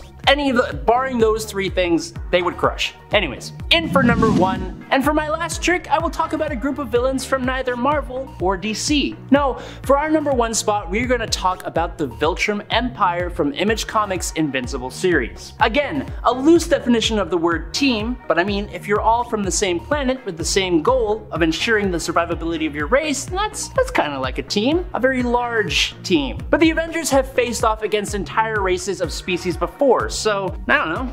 While they have faced off against other races, the Viltrumites, this is a race of absolutely mind-bogglingly strong humanoids who are next to impossible to take down and who just come back stronger after they heal. Just 3 Viltrumites were able to fly through a planet and completely obliterate it. The Grand Regent of the Viltrumites himself, Thrag, was able to tank some of the most powerful of the heroes that the Earth had to offer, and even the strongest of his own race were absolutely terrified of him. I mean, the final climactic battle between Invincible and Thrag saw the two going punch for punch inside of our sun, and it still took them a good little while to actually being worn down by that fight. This is a race of Superman-like beings the Avengers would not stand a tiny little chance against. Number 10. Invisible Woman. If you've ever wondered how separate the Avengers and Fantastic Four are kept in the comics, the answer is fairly separate. Usually. While the FF are good friends with many of the Avengers team and vice versa, they usually stick to fighting their own villains in their own comics. However, in the late 1980s, there was a time around issue 307 when the Fantastic Four members and founders Susan Storm, aka the Invisible Woman, and Reed Richards, aka Mr. Fantastic, decided to actually leave their team for a period. They would be absent from their main team, the Fantastic Four, for almost 20 issues. But where did they go? Well, for a few issues, they were actually members of the Avengers. That being said, their time on the Avengers team was even more short-lived than their absence from the Fantastic Four comic. They were members from issue 300 of the Avengers to issue 303 when they left the team. They would return temporarily along with other heroes who had been members in issue 305, but that was pretty much it at the time for their Avengers run, which actually makes up only about 5 issues total. Number 9. Sersi. At the time that the Fantastic Four were briefly members of the Avengers, there were also some other folks you might recognize joining up with the Avengers team. Well, you may or may not recognize them actually, as they are known for belonging to another Marvel superhero team which hasn't always been the most popular team around. But I gotta be real with you, their latest series by Kieran Gillen was one of the best things that I've read in the last few years. I'm actually so sad it was cut short. My word and art, it was good. We are talking about, of course, the Eternals. Not all of the Eternals have been members of the Avengers team, and those who have definitely aren't as iconic of members as the mainstays like Captain America and Iron Man. But I do enjoy the relationship the Eternals have with the Avengers overall, with some of them being former members. It strengthens their ally bonds, but it's also cool to think about just how much power Eternals like Sersi brought to the team during their time on that team. Number 8. Avenger Prime. Avenger Prime is kinda like all of the Avengers merged together. At least that is what the original version of this character was. They made their first appearance in the 2013 Mighty Avengers series, but another character with that name also appeared in the 2021 Free Comic Book Day Avengers and Hulk comic. They showed up, of course, in the Avengers portion of that double feature comic. Their Avengers Prime was shown as the leader of the Deathlock Avengers forces who stood guard at the God Quarry, seeking to watch, protect, and warn against major multiversal threats and potential chronal collapses. Spoilers, but this version of Avenger Prime was later revealed to be none other than a variant of Loki, if you can believe it.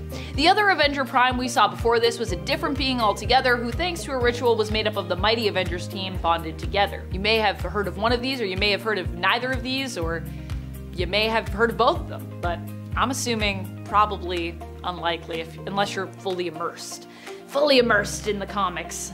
It's my life. I literally just lean back into a bath of comic books. Number 7, Fang. Daken is the son of Wolverine, who actually currently goes by his given name of Akihiro in the comics, and has also taken up the superhero codename of Fang. Initially, the name Akihiro was known by, Daken, was actually a cruel nickname that he simply chose to adopt as his own. Daken in Japanese translates to cur or mongrel in English, and was used in reference to the fact that Akihiro was actually of mixed race. His mother was a Japanese woman, Itsu, who was before she could give birth to him, and his father, of course, was the Canadian Wolverine, who believed that the unborn Akihiro had also been killed along with his wife, and did not know that he'd actually been stolen away by the weirdo villain Romulus, and survived following Itsu's death. Daken was raised to hate his father and would grow up to become a villain, and specifically an enemy of Wolverine. Norman would later recruit Daken to become his stand-in Wolverine for his own Dark Avengers team. And of course, this is before he was known as Akihiro or Fang, but now he is a hero, so he counts. Dun dun dun! Number 6. Blue Marvel. Blue Marvel has barely made any appearances recently in the comics, despite being one of the greatest powerhouses we've seen. It's downright rude, if you ask me. Now, of course, if I'm missing something that is amazing that happened with him lately, please do let me know, but I don't think he's really even been around since, I believe, the end of the Defenders Beyond series last year.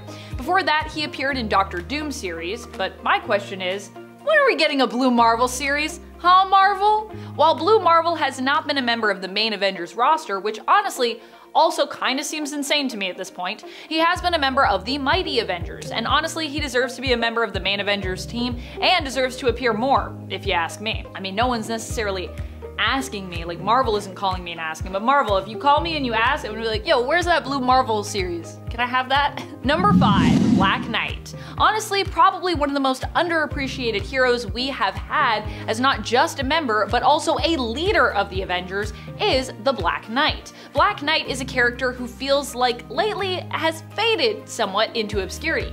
Even the Black Knight MCU project announced only a few years back that was to star Kit Harington in the role as Dane Whitman's Black Knight has fallen into uncertainty and, honestly, obscurity. Does anyone remember that? I remember that. I thought maybe with Kit Harington, made famous for his role as reluctant hero Jon Snow in the series Game of Thrones, playing Dane Whitman in the Eternals movie, we might actually see a resurgence of this character in the comics, bolstered by his MCU appearance, but apparently not.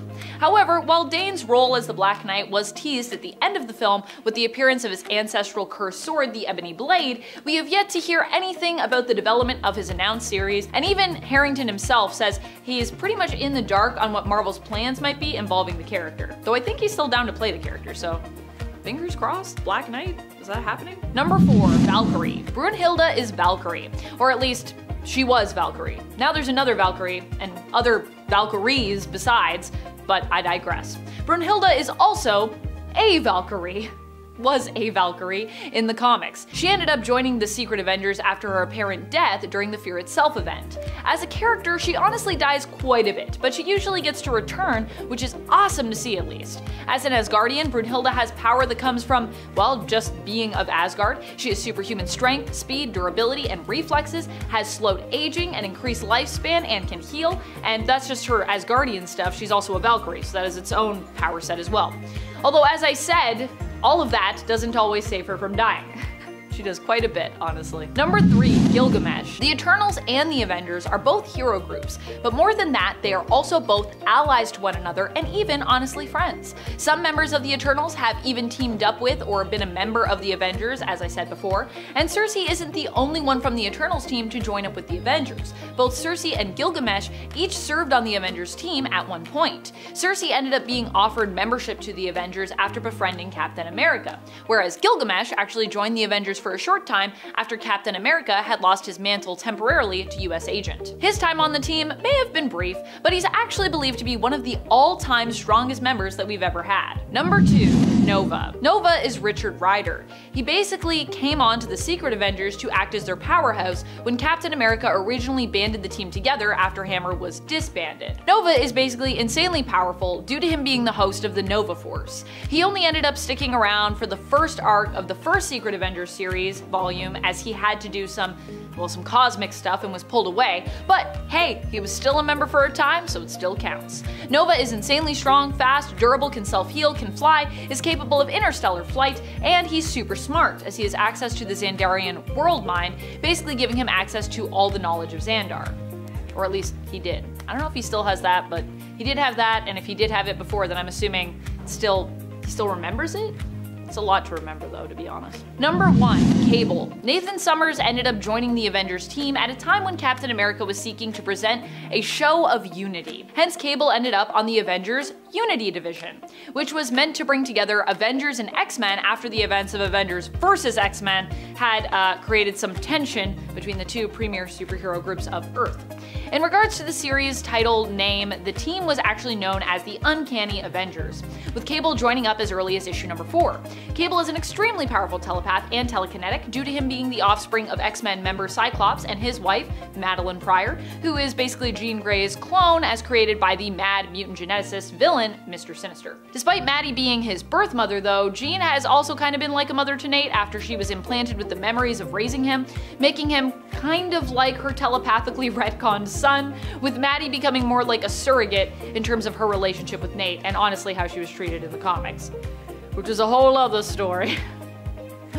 That's a whole other list. I could do a whole list about Madeline Pryor and how she's been treated. Number 10. Mantis. Mantis actually got her start in comics when she used her abilities to reform swordsman or Jacques Duquesne, which actually got her into the Avengers. Mantis's powers and abilities are more than what you may have gathered from her film counterpart. Mantis has complete control over her entire body, which in turn gives her peak human agility, the ability to accelerate healing through force of will, and an empathic nature enabling her to communicate telepathically with and sense the emotions of others as psychic vibrations. She can also control her heart and respiratory rate and blood flow as well. Her mastery of the Kotati priest's martial arts, which focuses on the manipulation of nerve endings and pressure points, has enabled her to knock out beings as powerful as Thor, and her telepathic and empathic abilities are improved upon thanks to the 2 little antennae that she has coming out of her head. But it doesn't stop there though. Mantis also gained abilities when she merged with the Kotati, such as being able to communicate with both plants and animals,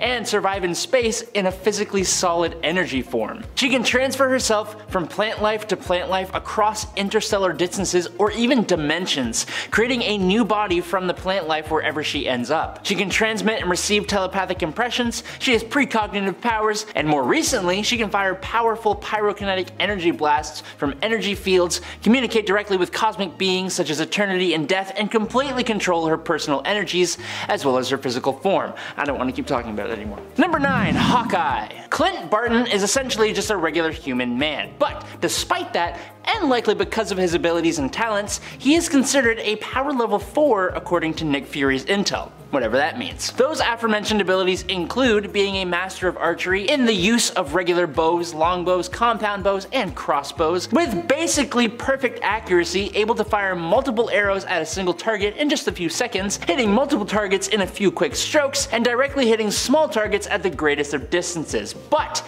he now also has near perfect precision with any aimed or thrown weapon. He is at the peak level of human eyesight possible, is in peak athletic human condition with peak strength, endurance, and reflexes. He's an expert acrobat, tactician, and master martial artist, but just listing off his abilities isn't going to give you a proper understanding of how cool Hawkeye is. So what has he done? In Avengers Volume 3, number 14, Hawkeye was cornered by 17 marksmen and took them all down without taking a single life. And in Hawkeye Volume 4, number 1, Clint ran into a wanted criminal in a bar and took him down silently, somehow fracturing his neck with a deck of cards.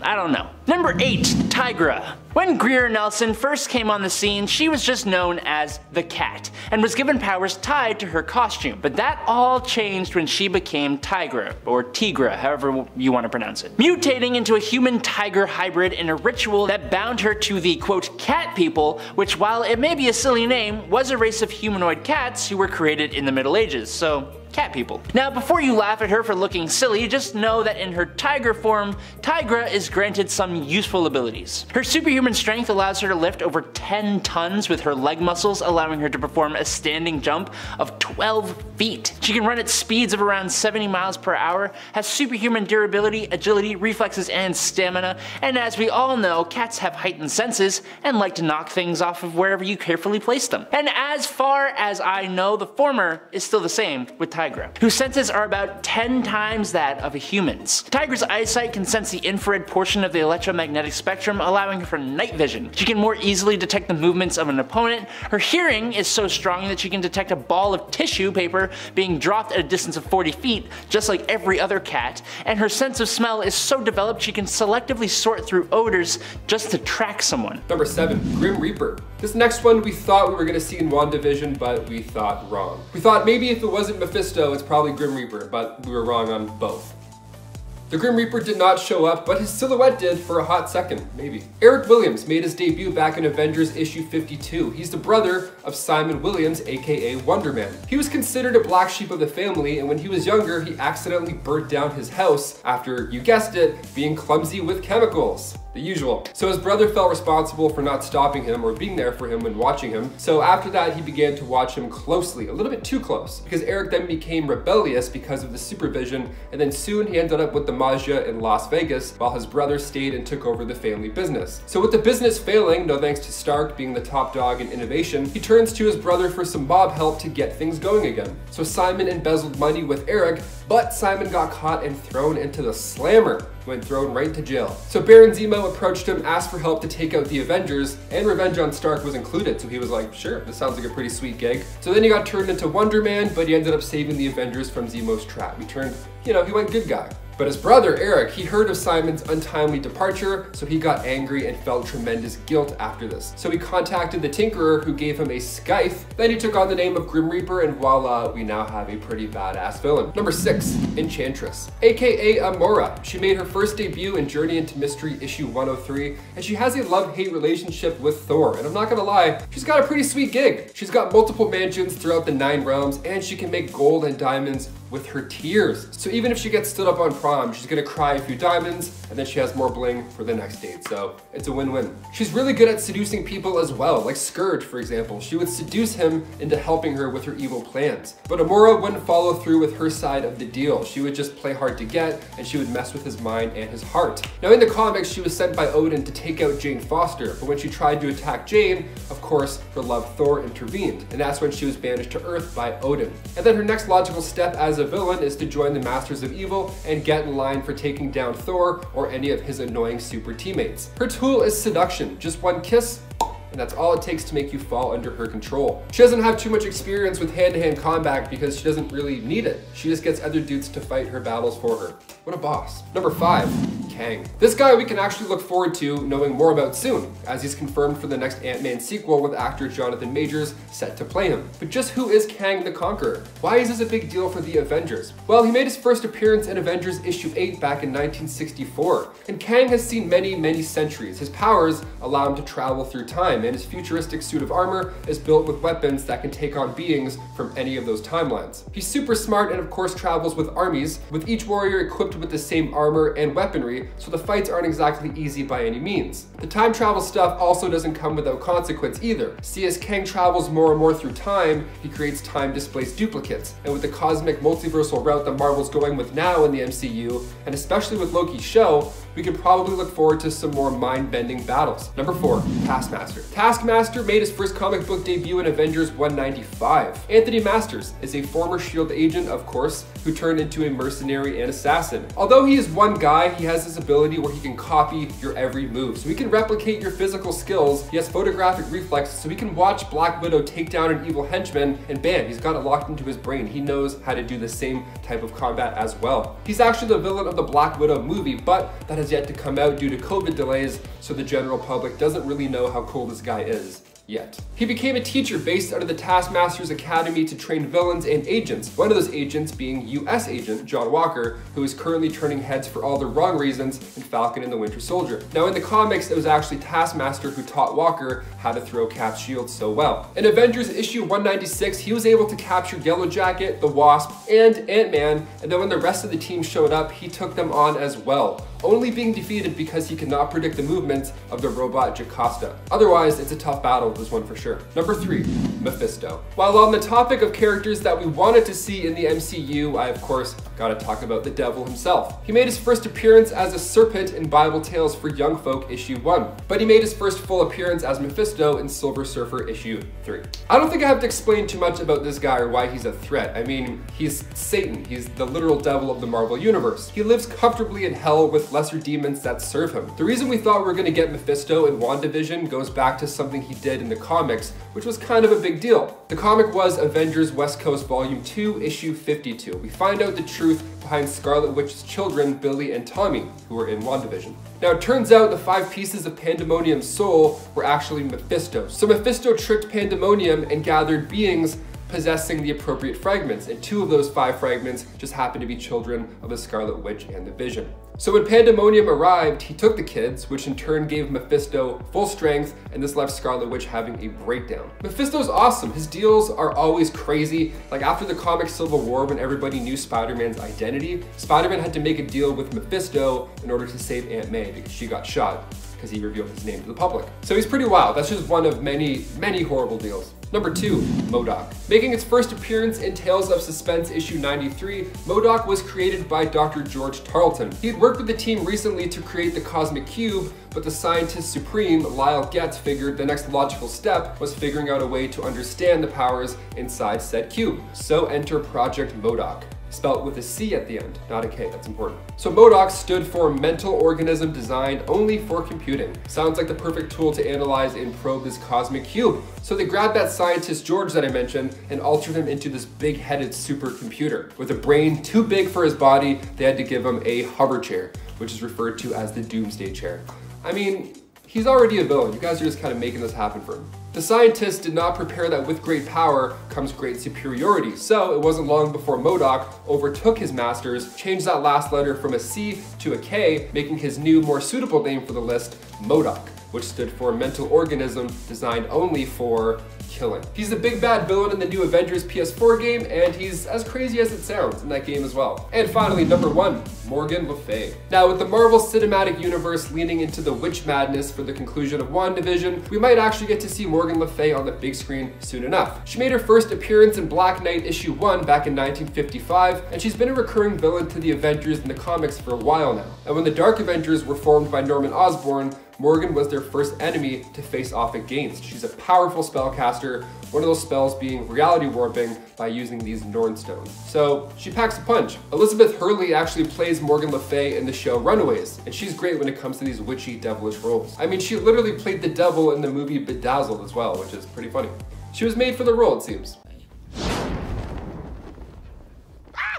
Number 10, Squirrel Girl. Talk about someone who belongs on the team. Doreen Green would definitely be one of my top picks if I were drafting my own Avengers team, especially if the focus was picking an all-new team of characters who had yet to have been members before. Not to be confused with the new Avengers though, which was a team that Squirrel Girl, I believe, was a part of, but once again, I would call that a variation of the mainstay as opposed to the actual mainstay team. For this list, we're actually going to be focusing on the Avengers as opposed to offshoots or variations on the team that have happened over the years. Doreen's favorite hero initially in the comics was Iron Man, and she really wanted to be Iron Man's sidekick when she first appeared. Iron Man told her she should speak to the mutants, being one herself, and maybe join up with them as a superhero, but Doreen was not interested. She's been more a friend of the Avengers than the X-Men ever since. Number 9. Valkyrie. So yes, Jane Foster has been an Avenger before as Thor, but I don't know if she's ever been a member of the Avengers team as Valkyrie, and I definitely do not think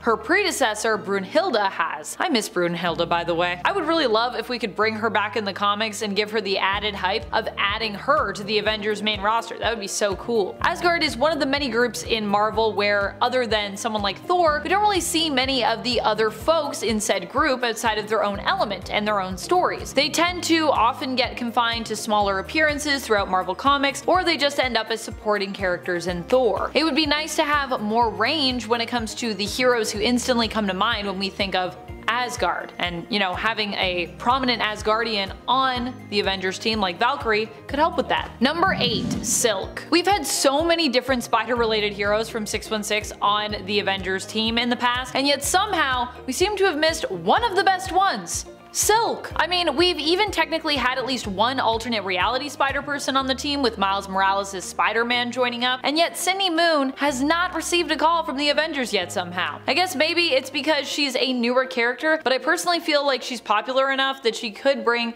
some new readers with her when it comes to Avengers comic sales. Silk honestly deserves so much more in general as a hero. She has such a unique design and such a bizarre and interesting origin story. I really do hope we get to see more of her, and I think one of the best ways to ensure that happens is, you know, by making her an Avenger maybe. Number 7. The Incredible Hulk. So Thor Ragnarok was loosely based off the Planet Hulk storyline. I say loosely because, well, the comics, that story didn't end up going so well, obviously. Because on Sakaar, the rocket that he arrived in ended up blowing to smithereens, causing some casualties that left the Hulk a little heartbroken, to say the least. So he rolls his shoulders back a few times, and then he heads back to Earth, and thus begins the World War Hulk storyline. He just destroys everybody. It's so scary. I mean, all the heroes that Earth has come to love just in the path of this death train. Like, he locks the Illuminati in Madison Square Garden and then makes them fight to the death. It's like Madison Square Up Garden. I mean, once you spend enough time on Sakaar, I guess it becomes second nature. I don't know.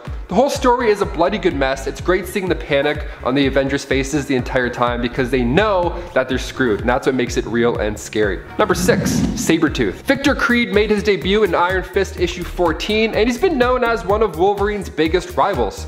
But during the Avengers X-Men Axis storyline, the Red Skull stole the brain of Charles Xavier, and he planned to wipe out all of mutant kind. And then in book 2, we see the inversion, where good goes bad and bad goes good. Interesting time, because Doctor Doom and Scarlet Witch cast a spell, so now Sabretooth was on the good side. So after the dust settled, Iron Man made it so that Sabretooth wouldn't flip back, so Sabretooth joined the Avengers Unity Division. This didn't last forever, and recently in House of X issue 6, Sabretooth faced trial among the Quiet Council, and let's just say he ended up swallowed by Krakoa below the surface, where he's trapped in a state of permanent stasis for the rest of his life. How comfortable. I mean, he kind of made it easy for them too. He clearly didn't fight for his case. Number 5. Hawkeye. In the MCU, Hawkeye's had it pretty rough. I mean, by the time Avengers Endgame rolled out, Clint had lost his entire family, and then 5 years after Thanos snapped his fingers, we catch up with him in Tokyo, and he's not the same guy that we once knew. Now he's taken heads and he's taken names. We get our first look at Ronan. Now, I know that Natasha meets up with him and they have a beautiful moment, and then he rejoins the team. He even volunteers to test the time travel tech himself. But if we look back at Avengers 1, Hawkeye is a villain for like most of that movie. He turns evil before the opening title even pops up on screen.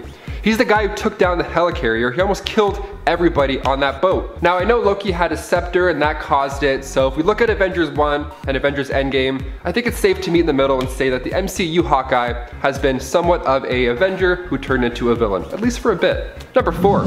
Quicksilver. Pietro Maximoff is the twin brother of Wanda Maximoff, and in Avengers West Coast issue 57 back in 1965, he joined the team. Pietro has been trouble for the team for a long time. I mean, he convinced Wanda to do what she did in House of M, he's framed the Avengers for treason, and he has no problem using pieces of Terrigen to give his daughter Luna special abilities, even though he knows he shouldn't do that. Also, that whole thing with Layla Miller after House of M, where he saved her life just so he can be the one to take her out, believing that she was responsible for the House of M event. Yeah, it's safe to say he went from Avenger to villain. Like, those are just 3 out of many things. In West Coast Avengers 33, Magneto's bloodline got the best of him and he got fellow Avengers captured by the communist gang. Fastest guy ever, but makes the most mistakes. I don't understand. Number 3, the Vision. Making his glorious debut in Avengers issue 57, the Vision is a synthezoid, and in the comics he was created by Ultron using parts of the original Human Torch and the mind of Wonder Man. Just bam, smack together. He turned on his original creator, Phineas Horton, and he joined the Avengers. Nice. And then in the MCU, he's created as Ultron's new body, but with the addition of the Mind Stone and a little bit of Jarvis, we have an android Avenger. Also nice. But during the Secret Empire storyline, Vision was part of Hydra's Avengers when they were taking over the world, all from an AI virus. Gotta get that firewall installed, my friend. Arnim Zola was the one to blame for that. So who knows, maybe now with the White Vision being free in the MCU and pretty much reborn, his firewall probably isn't the best either. Also, it's confusing because it appears that Vision gets all of his memories back, but then he flies away and then he's not to be seen for the rest of the show. So clearly something's up here. I'm betting the MCU does him dirty. Maybe they reprogram him to make him evil or something. Or he might become Ultron. That was a big theory for WandaVision. We'll see. Number 2, Captain America. There are a couple lines from Steve Rogers that fans will remember that took place in the MCU, like Avengers Assemble, that is America's ass, but the line Hail Hydra was followed by a roar of applause on opening night of Endgame. Why? Because not only does he use his post-Avengers knowledge to obtain the scepter, which in that of itself is already pretty sweet, but because the audience expects another cool elevator fight and Steve outsmarts us. But the line Hail Hydra comes right from the comics, and a bit of a darker scenario. The last words of Captain America Steve Rogers were that of Hail Hydra, and fans were not happy. This was huge news. People were pretty upset. Readers were sending in death threats. Like, could you imagine? The 2017 series Secret Empire concluded that bad Captain America was a double and that the good guy was locked in the cosmic cube. Okay, solid save, but those images of evil Steve will live in our heads rent-free, so thank you for that. And finally, number 1, Scarlet Witch. Of course, I'm saving her for last, of course. She's the daughter of Magneto and the twin brother of Quicksilver, aka Pietro Maximoff. Now, she was on her father's Brotherhood of Evil Mutants, but at one point she did of course join the Avengers as well. She's one of the biggest Marvel characters ever, and during the events of M-Day, she spoke those 3 words, no more mutants, and just like that, a mass amount of mutants were depowered or wiped out. That large number being 986,618, only leaving a couple hundred left. That's crazy, that's like Thanos level destruction almost. And then in the MCU as well, we just watched Wanda become a villain over a 9-week period. She had a mental breakdown similar to M-Day, and she trapped Westview in her hex. Now, of course, she frees everybody and things look pretty back to normal, kind of, by the end of the show. But with that after credit scene of her studying the Darkhold, and with the given knowledge that Wanda is in the next Doctor Strange movie, she's for sure going to become a villain. Even for a little bit, she'll be a villain, for sure. I can't wait to see what else she does. She looked like she was studying up pretty fast while she was sipping tea on her doorstep, so I don't know. Her mind's crazy. She can do anything she wants. Well guys, there you have it. Which of these Avengers are the most forgivable? Honestly, Wanda might be the MCU's big bad villain for the next movie, but that's fine. It's not exactly her fault. She didn't go out and look for these powers. She was forced to get them, and now she's studying a book that she doesn't really know a lot about. More than fair, it happens. But it's also the book of the damned, so maybe we're all I've been your host, Taylor McWaters. Thank you so much for watching Top 10 Nerd, and we'll catch you guys in the next one. Peace. Number 5, Hawkeye. I always sound like I'm saying hot guy when I say that sometimes. Number 6, a hot man. Yep.